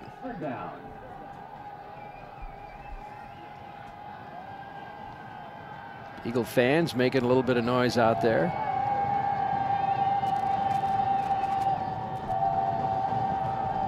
Snapped it back. He'll go to the running back again, and no, they're going to hold him. Oh. Altena did not make it, and he's stopped by, I think that's Neiman. Well, actually, Colton Neiman had him. The first guy that hit him was Josiah Gurlich. Ah, okay. Number 90, and Neiman finished him off. But let's give Gurlich the tackle and the first guy that hit him and stopped him from a first down. 4th down and 1, and they will kick. But we're going to end the quarter. So as we come to the end of the first quarter, our score is 14-0. The Eagles are in the lead, and we'll take a break, and we'll be back with more. Continue this game right after this. When you buy a used car, you want to make certain you're not buying someone else's troubles. Hi, this is Travis with Tri-State Auto Center in La Crescent. We do our best to provide all the information you need, including what the vehicle is worth, so you can make an informed decision on the purchase of your next quality pre-owned vehicle. We inspect, certify, and warranty our cars. Come see our affordable selection. If you're looking for something special, let me find it for you. Tri-State Auto Center, Highways 1461 on the Pike in La Crescent. A step above the rest. At Ace of La Crosse, they know that playtime around here goes year-round. Make the Sportsland stop before you head out hunting, fishing, or camping for quality products and services at great prices. Talk over your outdoor plans with the experts at Ace of La Crosse, your work and play headquarters. Welcome back, everybody. Rick Wilson along with Terry Erickson. Ready for the second quarter here. Our score 14-0. Nice effort, guys. And the Falcons just about to kick here. Festival Foods, that's the little things. Visit Festival Foods at bestfoods.com. Once again, Simonchek and Amos will be back deep for the Eagles.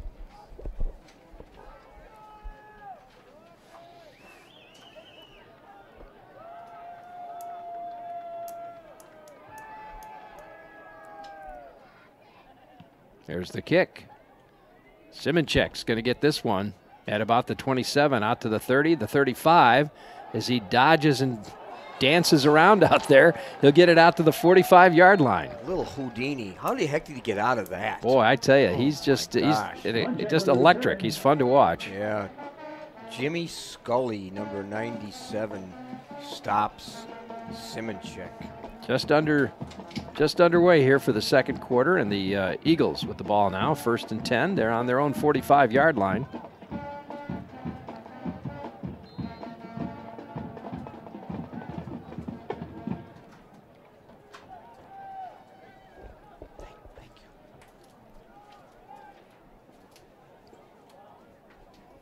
Here's Shramsky. McCuskey and Clark in the backfield. Shramsky going deep. Headed down there for Amos, and no good. Pretty well covered by River Falls. Alex Wood was down there pacing Amos all the way down. Yeah, Wood is one of the leading DBs in the conference, but ball a little bit overthrown. Figured that a little bit. Amos would be part of the offense here this afternoon with using his speed. Wow, 3-by-2 set, yeah. Empty backfield here on 2nd down. 5 receivers out. Stutzman gets the ball, though. He's going to bring it around the edge, and he gets a nice little running lane. Pick up about 8 yards on that one. Good blocking on the edge. Alex Wood makes the solo tackle. Joey Stutzman. He's got some speed on that young man. 3rd down and 2.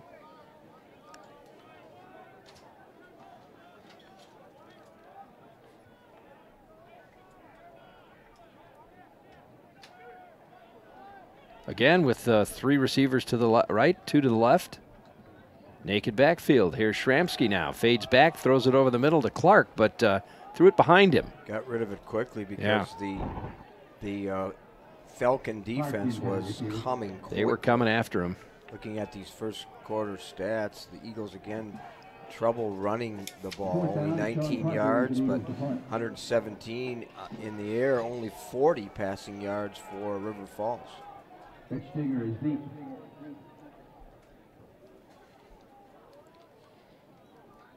Sean Parker with the kick. Calls for a fair catch. Lets it drop, and it rolls down. Oh, and it's stopped at the 1-yard line. Oh, wow. Wow is right. That was key. A lot of people maybe don't appreciate the speed and the effort on the coverage team, but it looks like number 26 was able to keep the ball in play, and got a flag, though. We have a penalty. Illegal formation against the Falcons, it looks like, or and it will negate Noah take that back. Great play Against the Eagles. What was it? Illegal formation. So they'll re-kick it? Mike Murphy says, what was that all about? Or Mike Schmidt, I should say. Well, Trenton Monson will be back deep again for the Falcons, and Sean Parker will get another shot. Not enough men on the line of scrimmage, I guess. And Speaker forgetting he's in there on this.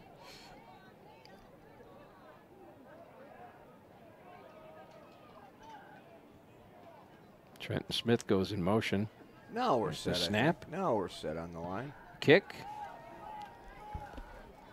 And this time it takes a little bit of a River Falls bounce, but it'll roll down to they're going to let it go all the way down to about the 7-yard line. Still a good bounce. Good job by Parker, who gives you a little theatrics after he kicks it. You ever notice that? No, I didn't. Yeah, he'll. Watching where the ball was going. He'll either give you a golf swing or. Oh, yeah. You mentioned that last week, yeah. Pirouette or something like that. Here's an interesting score. Oshkosh and Eau Claire are tied at 7 apiece in the first quarter. It's UW Stout over Platteville, 14-7 in the second quarter, and Whitewater over Stevens Point, 7-0 in the second quarter. Now, if you're a Blue Gold fan from Eau Claire, don't be too excited because that score probably won't hold. You think? No. Oh. Nice quick tackle by Zach Abbots. She's right at the line of scrimmage and beyond, behind the chains are the Falcons. Anthony Silva, the ball carrier that time, number 27. 2nd down and 11.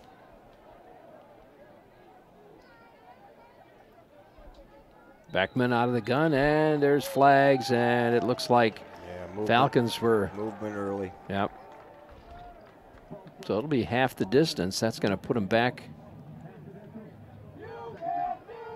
Gosh, what about the 4-yard line, 3-yard line?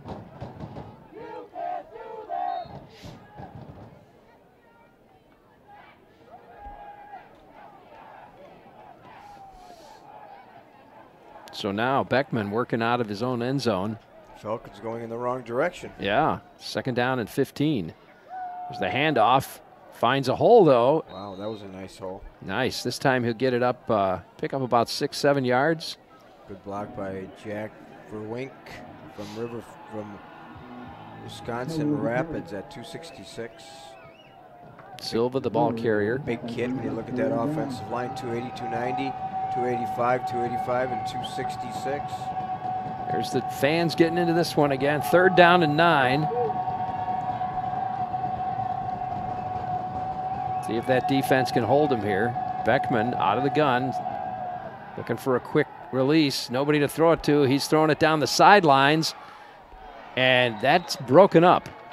Eagle defensive backs up to the challenge. Monson, the intended, Monson, the intended receiver, but Monson's their key, number 7. They talked about it all week. Keep an eye on number 7. Keep an eye on number 11. Keep Beckman in the pocket. Well, keep an eye on Villarreal and Neiman because they were right there to knock it away. I know. Well defended. 4th down. Kicking out of the end zone. Owen Schaumer, their punter. Simicek back deep this time around the 40-yard line. Ooh, almost blocked. Simicek takes it and gets hit right away. He'll take it, and it'll be down about the 32-yard line. I don't think he knows enough. I don't think he wants to ever fair catch it. Do you? I don't. No fear. No fear, that young man. No fear. Not at all. Good open field tackle by Devin Stingline from Osceola. Some other scores around the nation. Michigan State over Maryland, 24-3 in the 3rd. Nebraska and Ohio State. Ohio State 23, Nebraska 21 in the 3rd. And Wisconsin 24, Rutgers 10. They're in the 4th quarter. Eagles with the ball now. I just like the way Shramsky runs with the ball. Nice run. Picks up about 8 yards. We talked about he's got 55, 57 carries during the season. He can damage a team with his legs. 2nd down and 2. Great leadership abilities. Great kid. A captain. Goes to Mancuski. Nope, he'll keep it himself. Fakes to Mancuski, but doesn't get much out of that one. Tried to get to the edge and tried to outmaneuver Joey Leonard, number 36 from Medford, but couldn't do it. Couldn't do it. 3rd down and 3.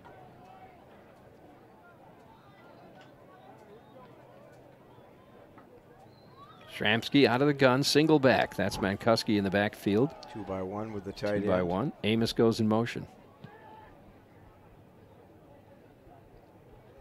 Shramsky looking to pass, and they're coming after him fast. He's got a scramble. Going to have to throw that one. Finds a receiver, and it's Speaker. And Speaker will make it into the end zone. Oh. No, they're saying he stepped out of bounds. Yeah, I thought he stayed in bounds, but he ran through with ease the tackle by Antoine Kioloa.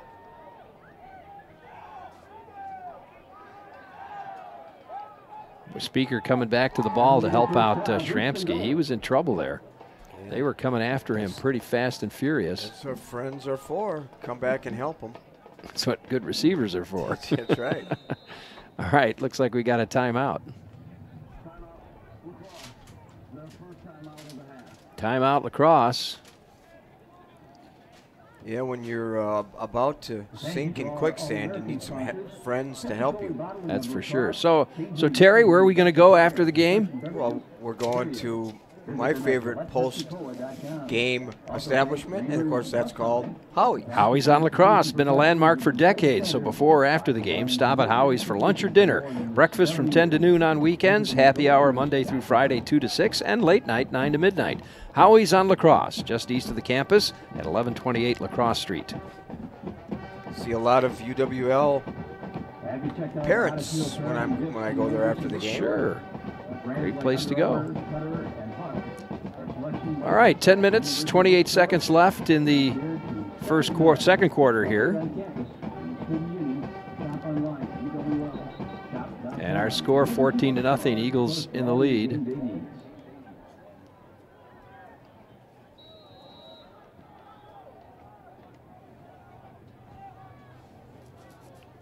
First and goal, ball on the 9. Shramsky out of the gun, dual backs. Smith and Mankuski in the backfield. Hands it to Mankuski. Tries to spin out of that tackle, but he doesn't get it, and he'll lose about a yard, I think, on that play. Boy, you So talk it'll be about second and goal on the 10. holding your ground that time, number 57, Ted Anderoli. A nice job of not giving ground. He's got Speaker out to the right side there. Amos to the left. And he's looking to pat. Nope, there's a quick flick to Mankuski. But he doesn't get too far with that one. The Eagles have used that before, and it looked like the Falcons maybe were ready for it. They're going to gain a yard or two on that. Joey Leonard on the tackle, the senior from Medford. Medford's had some excellent high school football teams over the years. They have. Mankuski comes out this time. They'll put Clark in the backfield with Shramsky, and trips to the right side. Speaker to the left. Third down, Shramsky. Again, looking for a receiver. Oh, threw it behind Amos. Almost got picked off. That was not good at all. Not good. So I'd say we should send in Ryan Byrne and see if he can kick a field goal. I think that he's within range. I believe. I see Lewandowski going in there as the holder. Is it Wyatt Wolf that looked so good last night at Bangor with his extra points? Yeah, did quite well. Jeez, for a relatively small kid, he just put him through. I think he made every extra point, didn't he? Yep. Don't think he missed a one. Here's the fourth down. Here's a kick now for a field goal. And it's good. Just a chip shot for the freshman from West Salem. Ryan Byrne puts up another 3, and it's 17-0. Eagles with a pretty good lead so far. 9 minutes and 14 seconds left in this second quarter. Eagles on track to score a lot of points again here in Veterans Day, Senior Day here at UWL. Should mention their honorary captain today was UWL football player Joe Arbanis. Now, Joe enlisted in the U.S. Infantry in January of 2014 and was eventually assigned to Fort Myer in the 3rd U.S. Infantry Regiment. While stationed at Fort Myer, Specialist Arbanis served as a member of the U.S. Army drill team, performing the role of military ambassador to the public and USADT Special Operations Coordinator. Joe's earned both an Army Accommodation Medal and Army Achievement Medal. Specialist Arbanis ended his military service in May of 2017 and is now pursuing a degree in finance here at UWL. Our honorary captain today. Should also mention that this is Veterans Memorial Stadium, Roger Herring Field. Also, and of course, the Weber family, a key donor, along with many others, including Dave Scogan and so on, here to build this new stadium, which is going to get another. It's going to be replacing the turf. Let's hope. I guess in the spring. Yeah, let's hope so. They were trying to do it this year, but it didn't get done. So let's hope they do it next year. You can kind of tell just looking at the turf, it looks a little worn. There's the kick. And it's going to go out of bounds at about the 10. So Bloom was there, but just let it roll, and out of bounds it goes, so the flag flies. Well, there's been a lot of use, not only with football games on this field, but concerts and a lot of heavy equipment on here. So time for a replacement field, huh? Guess so. Maybe they'll do a purple one, you know, like Luther does a blue one. Well, we talked about that in August when we were there. Yeah, I know. That there's only one other field with that color in the nation, and that is. It'll come to you. Is it Missouri? No. No. It's it's Brigham Young. Oh, there you go. Okay. All right, 1st and 10 now for the Falcons. They'll start on their own 35-yard line. Beckman, single back, 3-by-1 setup here. He'll go to Altena. Oh, I take that back. They've got Silva in there. Anthony Silva, ball carrier, will pick up about 4 yards. Good, sure, open field tackle by McGeehan. Boy, if he's not an all-conference defensive player, then I'll be shocked. 2nd down and 6 now.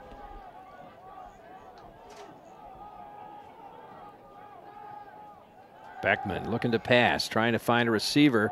It's going deep. He's got a man wide open who gets hit right away, but, and there's flags are flying. I think he led with his helmet possibly. Oh, did he? That's what it's going to be. The penalty will be on Villarreal. Nicholas Studer is down and slow to get up. The ball hung a long time there. Villarreal trying to knock it away. Flags flying. Also a flag down on the offensive side too. Are we going to have offsetting penalties? I don't know, but I see see what Jim Baker says. Villarreal walking off.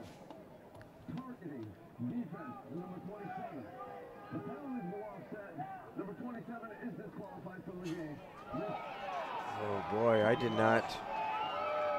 Villarreal is disqualified. They're going to walk him out. That is highly disappointing.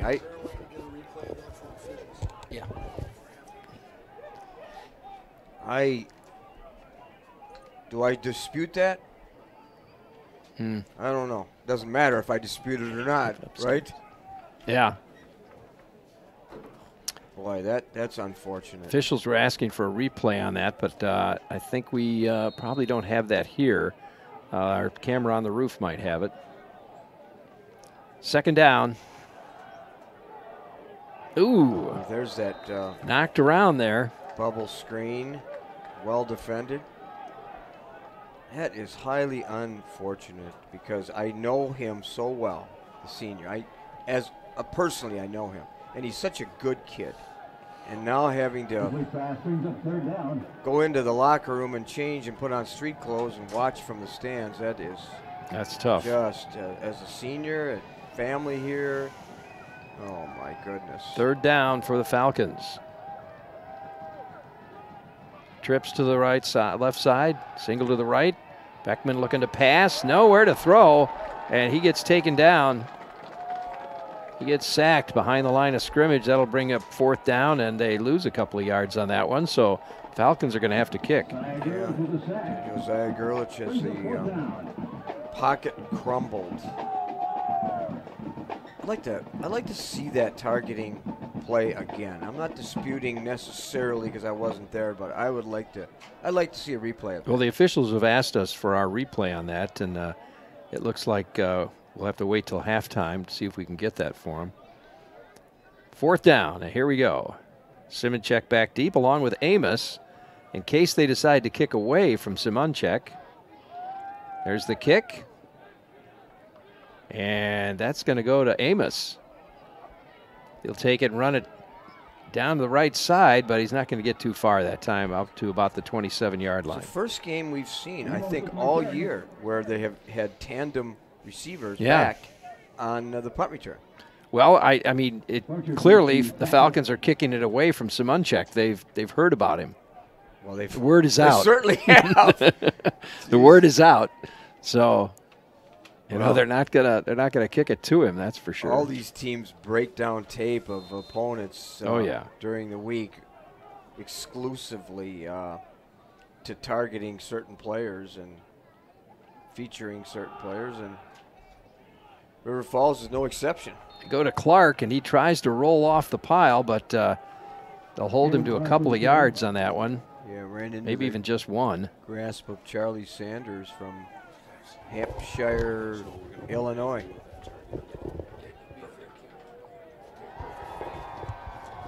One of the coaches stopping in to make sure we know they want a review of that targeting call. Shramsky fades back. Hand off to Clark. Clark is struggling to get away from the defender there, who had his ankle wrapped around there. That was number 35, Max Proshak. A little, yeah, Max Proshak from Somerset. Holds him to no gain. Leads the conference in solo tackles. Leads the number 2 in overall. 87 tackles for that young man from Somerset.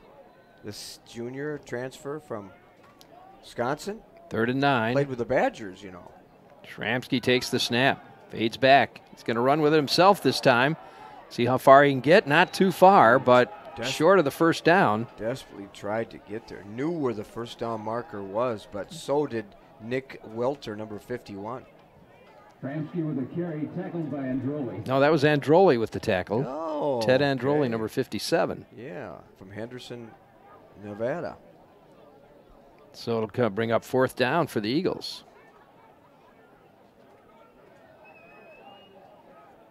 Here comes the kicking team. Sean Parker is out there. He's got a nice long field. See how far he can punch this one. Munson is back deep for the Falcons. And he's going to catch that at the 32. Yeah, that's very returnable. Yep. He get tackled at the 40. Not much hang time. Ran through. No, it didn't. Ran through the tackle of Trenton Smith, the hero from last week. Remember that touchdown? Uh-huh. So it'll be 1st and 10 for the Falcons now. We're down to 5 minutes and 29 seconds left in the first half. 17-0. Eagles in the lead. Falcons just haven't been able to get anything really going offensively.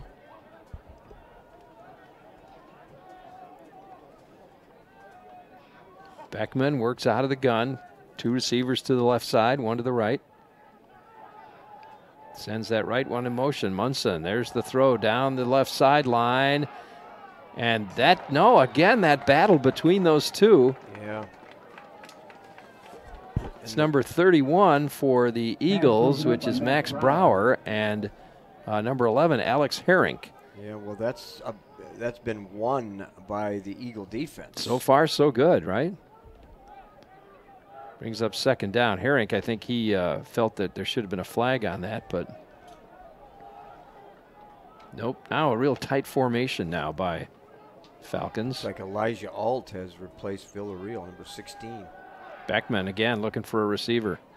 There's the throw. Goes downfield. He's got a man open, and he overthrew him just a little bit. Brent Wadman was the receiver intended, and he had the defender beat. You know what? That he had to kind of spin a little bit, Rick, but that should have been caught.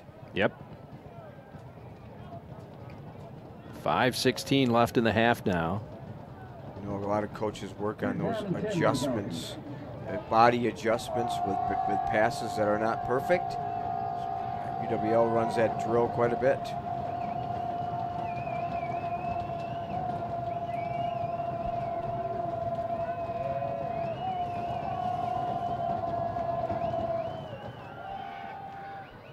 Beckman going deep now. Again, a man open. Oh, what great defending. Holy smoke. That was beautiful. Max Brower jumps in there and knocks that away. He's getting better. Jerry, I thought that was done. I thought they had that one. Well, we have a penalty, too. I think that's holding. Brent Wadman was the intended receiver on that. But actually, we have what do we have? Unsportsmanlike. It's against the Falcons. Yeah. Pass defense is all about timing, and the Eagle defense have improved dramatically on that part of their game.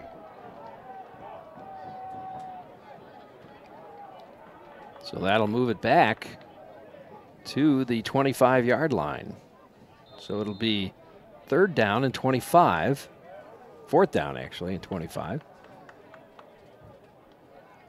And they will kick. Now, this time we've got Amos and Simonchek in the same spot, standing next to each other. Stacked, you know, for the obvious Stacked, reason. yeah. They're going to just spin and move away at the last minute. Yeah, and that one goes out of bounds, so not a good kick. Eagles about to get great field position. Great field position, yeah. That's nothing new. You stack, and then as the kicker's about to deliver his foot to the ball, you split. You split, and he doesn't know who's going in what direction. He doesn't know who's going. That makes sense, doesn't it? Makes sense, yeah. So the Eagles will take the ball midfield on the 50-yard line, 1st and 10. 5 minutes left in this first half. Coming up at halftime, the Screaming Eagles will be entertaining us today. Shramsky out of the gun, takes the snap, looking for a receiver. He's got a scramble, and we've got a flag. Oh, 2 flags, 3 flags. 3 flags, and in the area of offensive holding. Well, and they sack Shramsky. That's the first time he's been thrown for a loss. So let's see.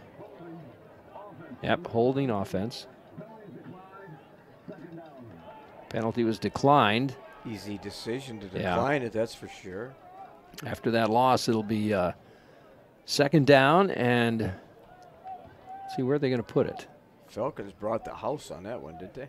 Yeah, 2nd down and 22 for the Eagles. So they'll go with 2 receivers to the right, 2 to the left, single back. Simonchek goes in motion. Here's Shramsky going down deep, down the sideline to Labalarte. He's got it, and we've got a flag down there. Labalarte cutting all the way across the field. Gets it down to about the 14-yard line, but we've got a flag, and I don't know if it's going to be offensive or defensive interference. Looks like offensive. The way Could the be. Official pointed. He might have pushed off. Yeah, that's what it Yep, is. that's what it is. It's coming back. Created separation. It was pretty evident by the official as he came to the white hat. Still a good pattern. He adjusted well. The ball wasn't perfectly thrown. Came back a little bit for it, and would have been a big game. Yep. Well, 4:36 left. 17-zip our score. McManus in at tight end.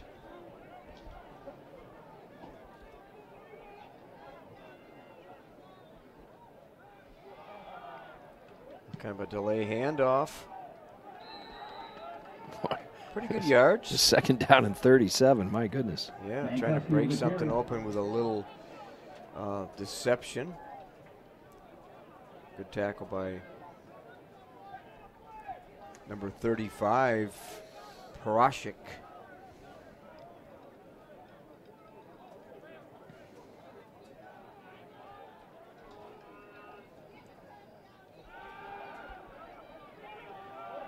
Oh, nice pass to Stutzman. Stutzman, can he get to the first down? He does. He gets the first down. Yeah, and they sent out 5 receivers, flooded the defensive backs, and I'm not sure if he was a check down or not, but wide open nevertheless. And what a great sense of where he needed to be as he made it for the first down there. He just found that seam, didn't he? Right down the middle. Smith in, Yep. McManus in here on first down with a tempo play. Not allowing the Falcons to get set. 1st and 10 for the Eagles. Shramsky now out of the gun. He's going to pass again. He's looking for Speaker. He overthrows him that time. Double covered, too. Yeah. Speaker just trying to find a seam between 2 Falcon defenders and really not open. I think they've heard about Cole Speaker, too. You think? Yeah, probably. I think. 3 minutes and 19 seconds left here. It's 2nd down and 10 for the Eagles, 17-0. Be nice to have the Eagles get one more score on the board before intermission. Shramsky takes the snap, fakes the handoff, and they're coming after him fast. Jeez, did they ever. I don't know if that was a screen or not, but it didn't quite develop the way they wanted to. Stutzman was intended as a receiver, but Brings up third down. Kind of threw it into the ground, I think. Falcons brought the house again. They sure did. Joey Leonard as a linebacker from Medford in Shramsky's face. Quick.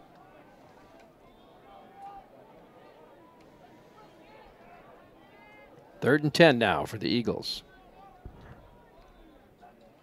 Shramsky fades back. He's got some time this time. Oh, he finds it. Ooh. Into triple coverage. Yeah. If he saw that again, he'd see Trenton Smith was open on the outside, but decided to go long. And Alex Wood defending, and not really much of a window there, was it? No, not at all. Intended for Devontae Amos. Amos got hit after the fact. The ball clearly wasn't going his way, but one of the defenders decided to give him a knock. Fourth down. That's Monson back deep for the Falcons. Here's the kick. That's going to go. Oh. What? That belongs on Seven River Sports as a clip, I can tell you that. What a save. What a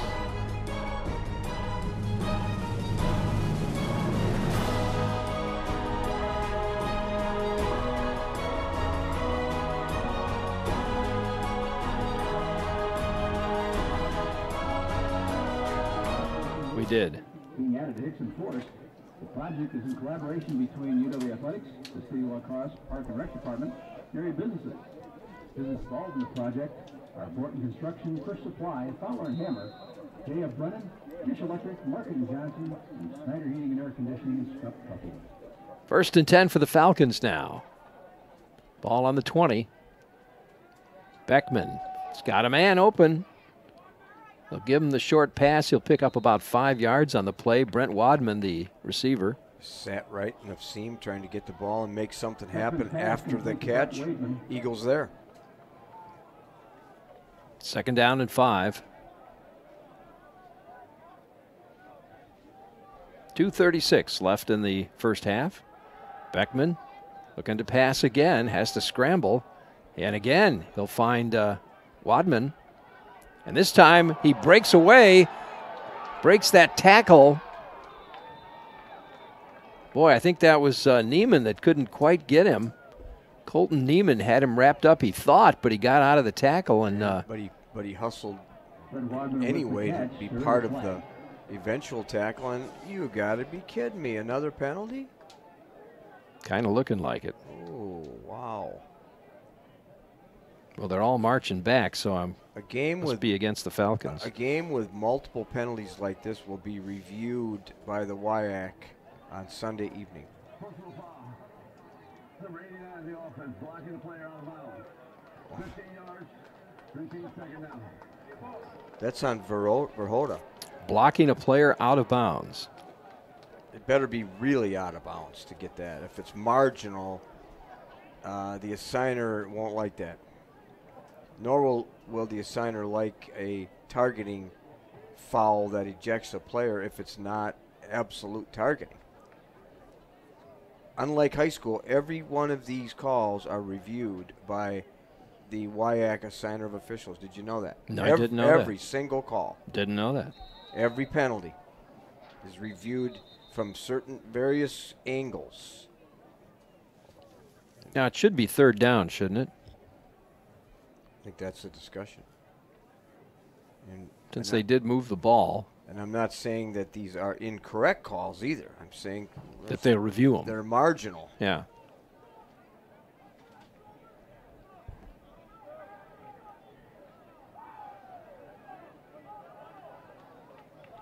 They're going to explain things to the coaches. Explain things to Mike Schmidt. He says, okay, I get it. Okay, that's fine. I understand. So I guess it's going to be second down, huh? 2nd and 1.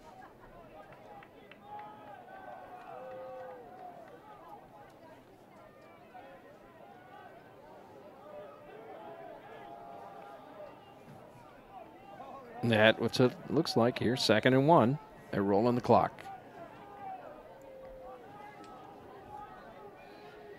So Beckman with a single back this I'm time. not convinced of that down distance, but Yeah, and they'll hand it off to Altena. He's back in the offense this time, and he'll get the first down, pick up about 6 yards, move it up to the 35. delay going away from the flow.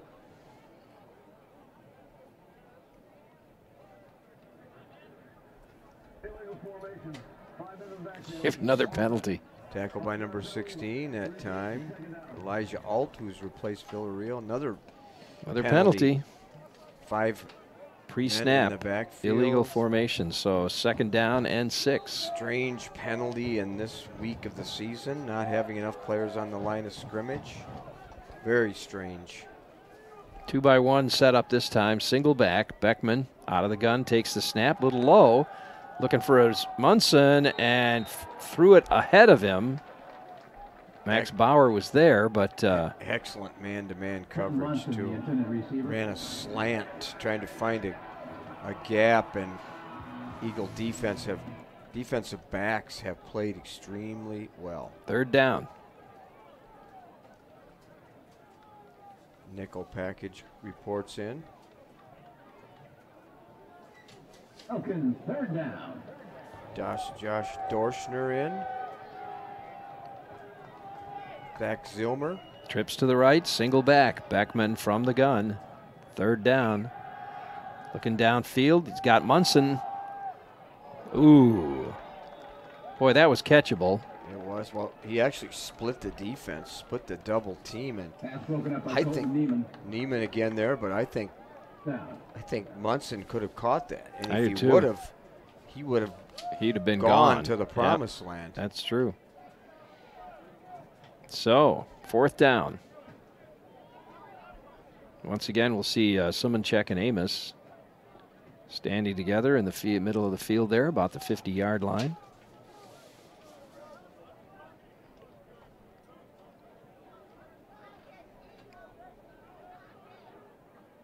Ooh, they split a little too soon. There's the kick. Calling for a fair catch, Amos. And he'll catch it at about the Eagles' 48-yard line. They're going to put it on the 45, it looks like. Yeah. Good decision. Stumbled a little bit afterwards. But good sure hands. Give the Eagles a chance to get something on the board here with 1:38 till intermission. A thank you goes out to our hotel partners here at UW Crosse, the Candlewood Suites, the Holiday Inn Express, Stony Creek Hotel and Conference Center. You'll always feel at home. 1st and 10 on their own 45-yard line with 1:38 left. Eagles trips to the right, single receiver to the left, single back this time. Over the middle, and it's knocked away. Pretty good defense again. Defensive line play by Sanders and Newton and Cook, part of that defensive package.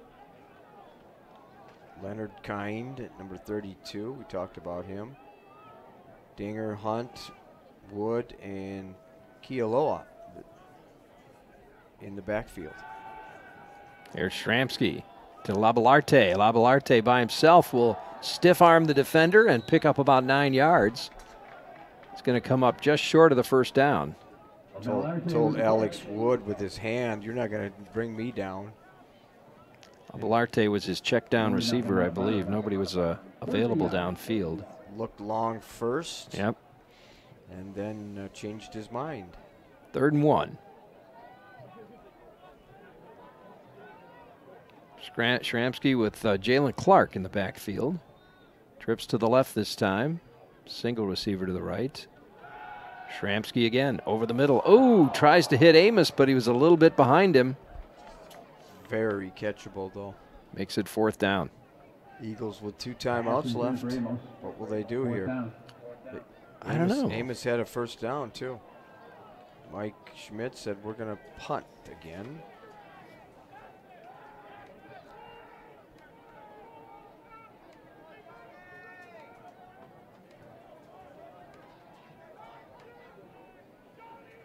Good field position to fake it, too. Let's see what the Eagles do. And they kick it. Kick it. Oh, nice, perfect high one. hang There's going to time. be no run back there. Down the 14-yard line, it's taken by the Falcons. Not returnable, that kind of hang time. All right, quick break coming your way. We'll be back right after this.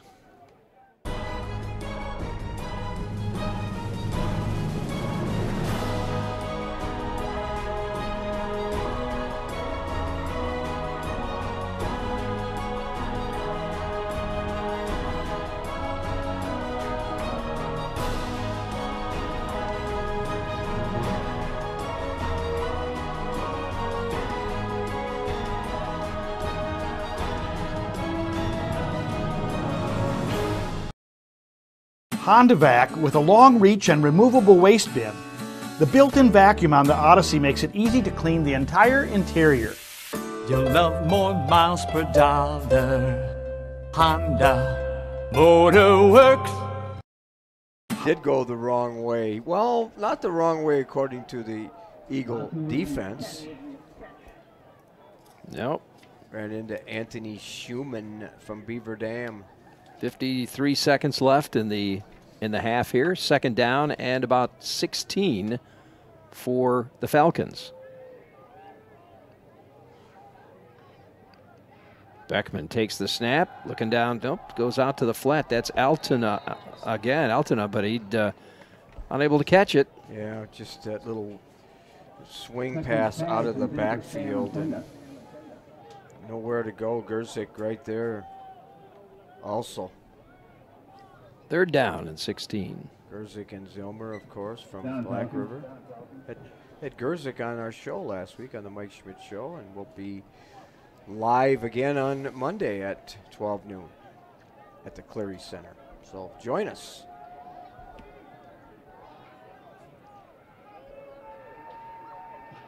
There's a snap. And the throw, Munson, no, not able to catch that. And Colton Neiman was there once again. Colton Neiman's giving him a little of his thoughts, and Mike Schmidt said, shut the heck up. Yeah, pushed him off to the side, didn't he? Don't say anything. So with 32 seconds left, the Eagles will get the ball back again and should get pretty good field position out of this. Punter is Owen Schaumer, and he's kicking out of his own end zone. They'll put Simonchek at about the 40-yard line.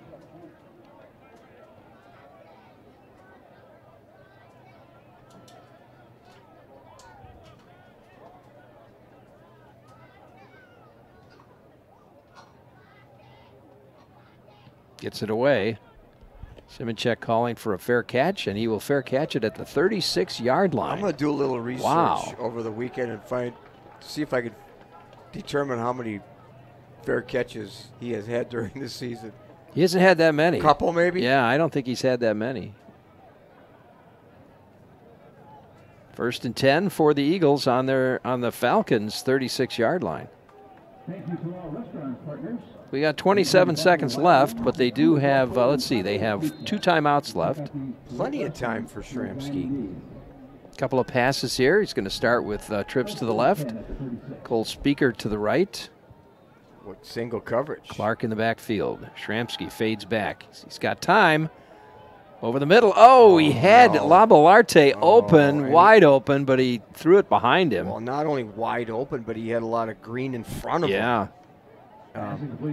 Speaker running a post route, trying to run the safety off with him, which opened up the middle, and Shramsky couldn't connect. Second down and 10. Shramsky again looking downfield. There's the pass. He's got Amos, and Amos will take it at about the 18-yard line. I like the route Amos ran, using the sidelines to his advantage. Shramsky was right on with that pass. Falcons gave him too much space that time. They get him up quickly to the line of scrimmage. 15 seconds left. First and 10. Alan Ashton was pretty soft coverage on Amos. Trips to the right. Labalarte down to the left here. Jalen Clark in the backfield with Shramsky. As he looks downfield, Shramsky's going to run with it. He'll run it out of bounds at about the 14-yard line. Good decision, too. I'm sure coaches have told him in practice and in film session, boy, if you don't see somebody open, don't throw it up for grabs in a situation like this in particular. 10 seconds left. Stutzman comes into the lineup as Clark comes out. Stutzman, 5'6" from Zurich, Illinois. See if he figures out in this package. Yeah, well, here we are, 3-by-2. Naked backfield. Shramsky all by himself with 10 seconds left. Again, looking to pass. Oh, that one gets knocked away. Almost picked off. And it was picked off, wasn't it? Was it really? I think they're so. they're saying it was incomplete, I think. One official said picked off, and the safety comes in. The side judge comes in and says nope. Field goal. That's incomplete, brings up third down. No, I guess not. Oh, yeah, field goal on third down. Sure. Well, there's only 6 seconds left, so.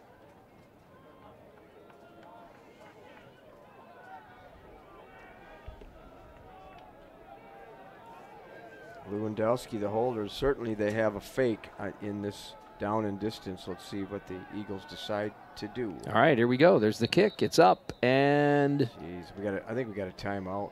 Oh, do we? Yeah, we do. Timeout. With 4 seconds left, they're going to take a timeout. Well, they wanted to ice him on that field goal. Well, huh? you can't take the timeout into the second half. So That's true. Might as well use it now, huh? You can't take it with you.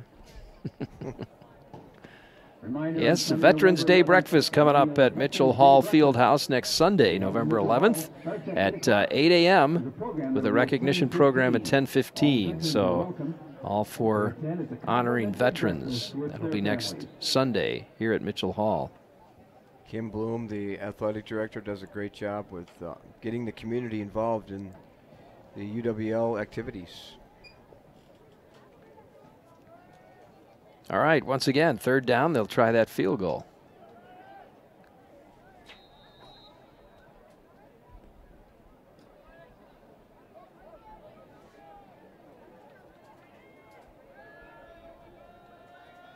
Kick is up, and it looks good. No, it's not. Off to the left. Off to the left, so. So did the timeout freeze them? They must have, did huh? the timeout must have. help? Must have. 2 seconds left on the clock. 17-0 Eagles, and the Falcons will get the ball.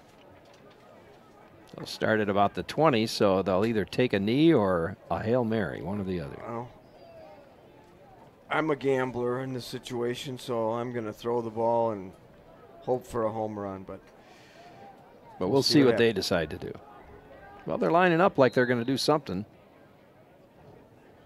Yeah, they're just going to. Nope, we're going to take a knee. So that'll bring us to the end of the half, folks. And our score, 17-0. The Eagles, so far, with a comfortable lead. Let's hope they can hang on to that comfortable lead. We'll take a little break, and we'll be back in just a minute. You're watching college football. The Eagles over River Falls, 17-0 on KQEG-TV and KQEG-TV.com. Honda Vac with a long reach and removable waste bin. The built-in vacuum on the Odyssey makes it easy to clean the entire interior. You'll love more miles per dollar. Honda Motor Works. Honda Vac with a long... At HondaMotorWorks.com, you'll find over 100 vehicles that get up to 30 miles per gallon, over 60 vehicles that get up to 40 miles per gallon, and over 25 vehicles that get up to 50 miles per gallon. Test drive them all in downtown La Crosse.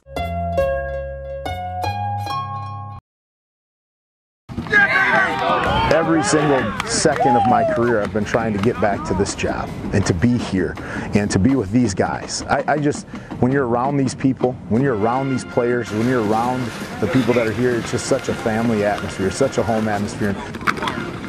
The look of the campus has changed, but the feeling never does. Every time I come back here, every time I drive through here, that you feel that connectedness to the people that are here. I always say I don't know if it can get any better than what it is right now, and everybody seems to prove me wrong. Please, get over there. I don't think that people come to La Crosse without the desire to compete in the classroom. When you think of what college is, between the collegiate atmosphere, the academic competitiveness, and obviously the football tradition, when you think of college, it is La Crosse. Surround yourself with distinction. Surround yourself with UW La Crosse. every single second of my career.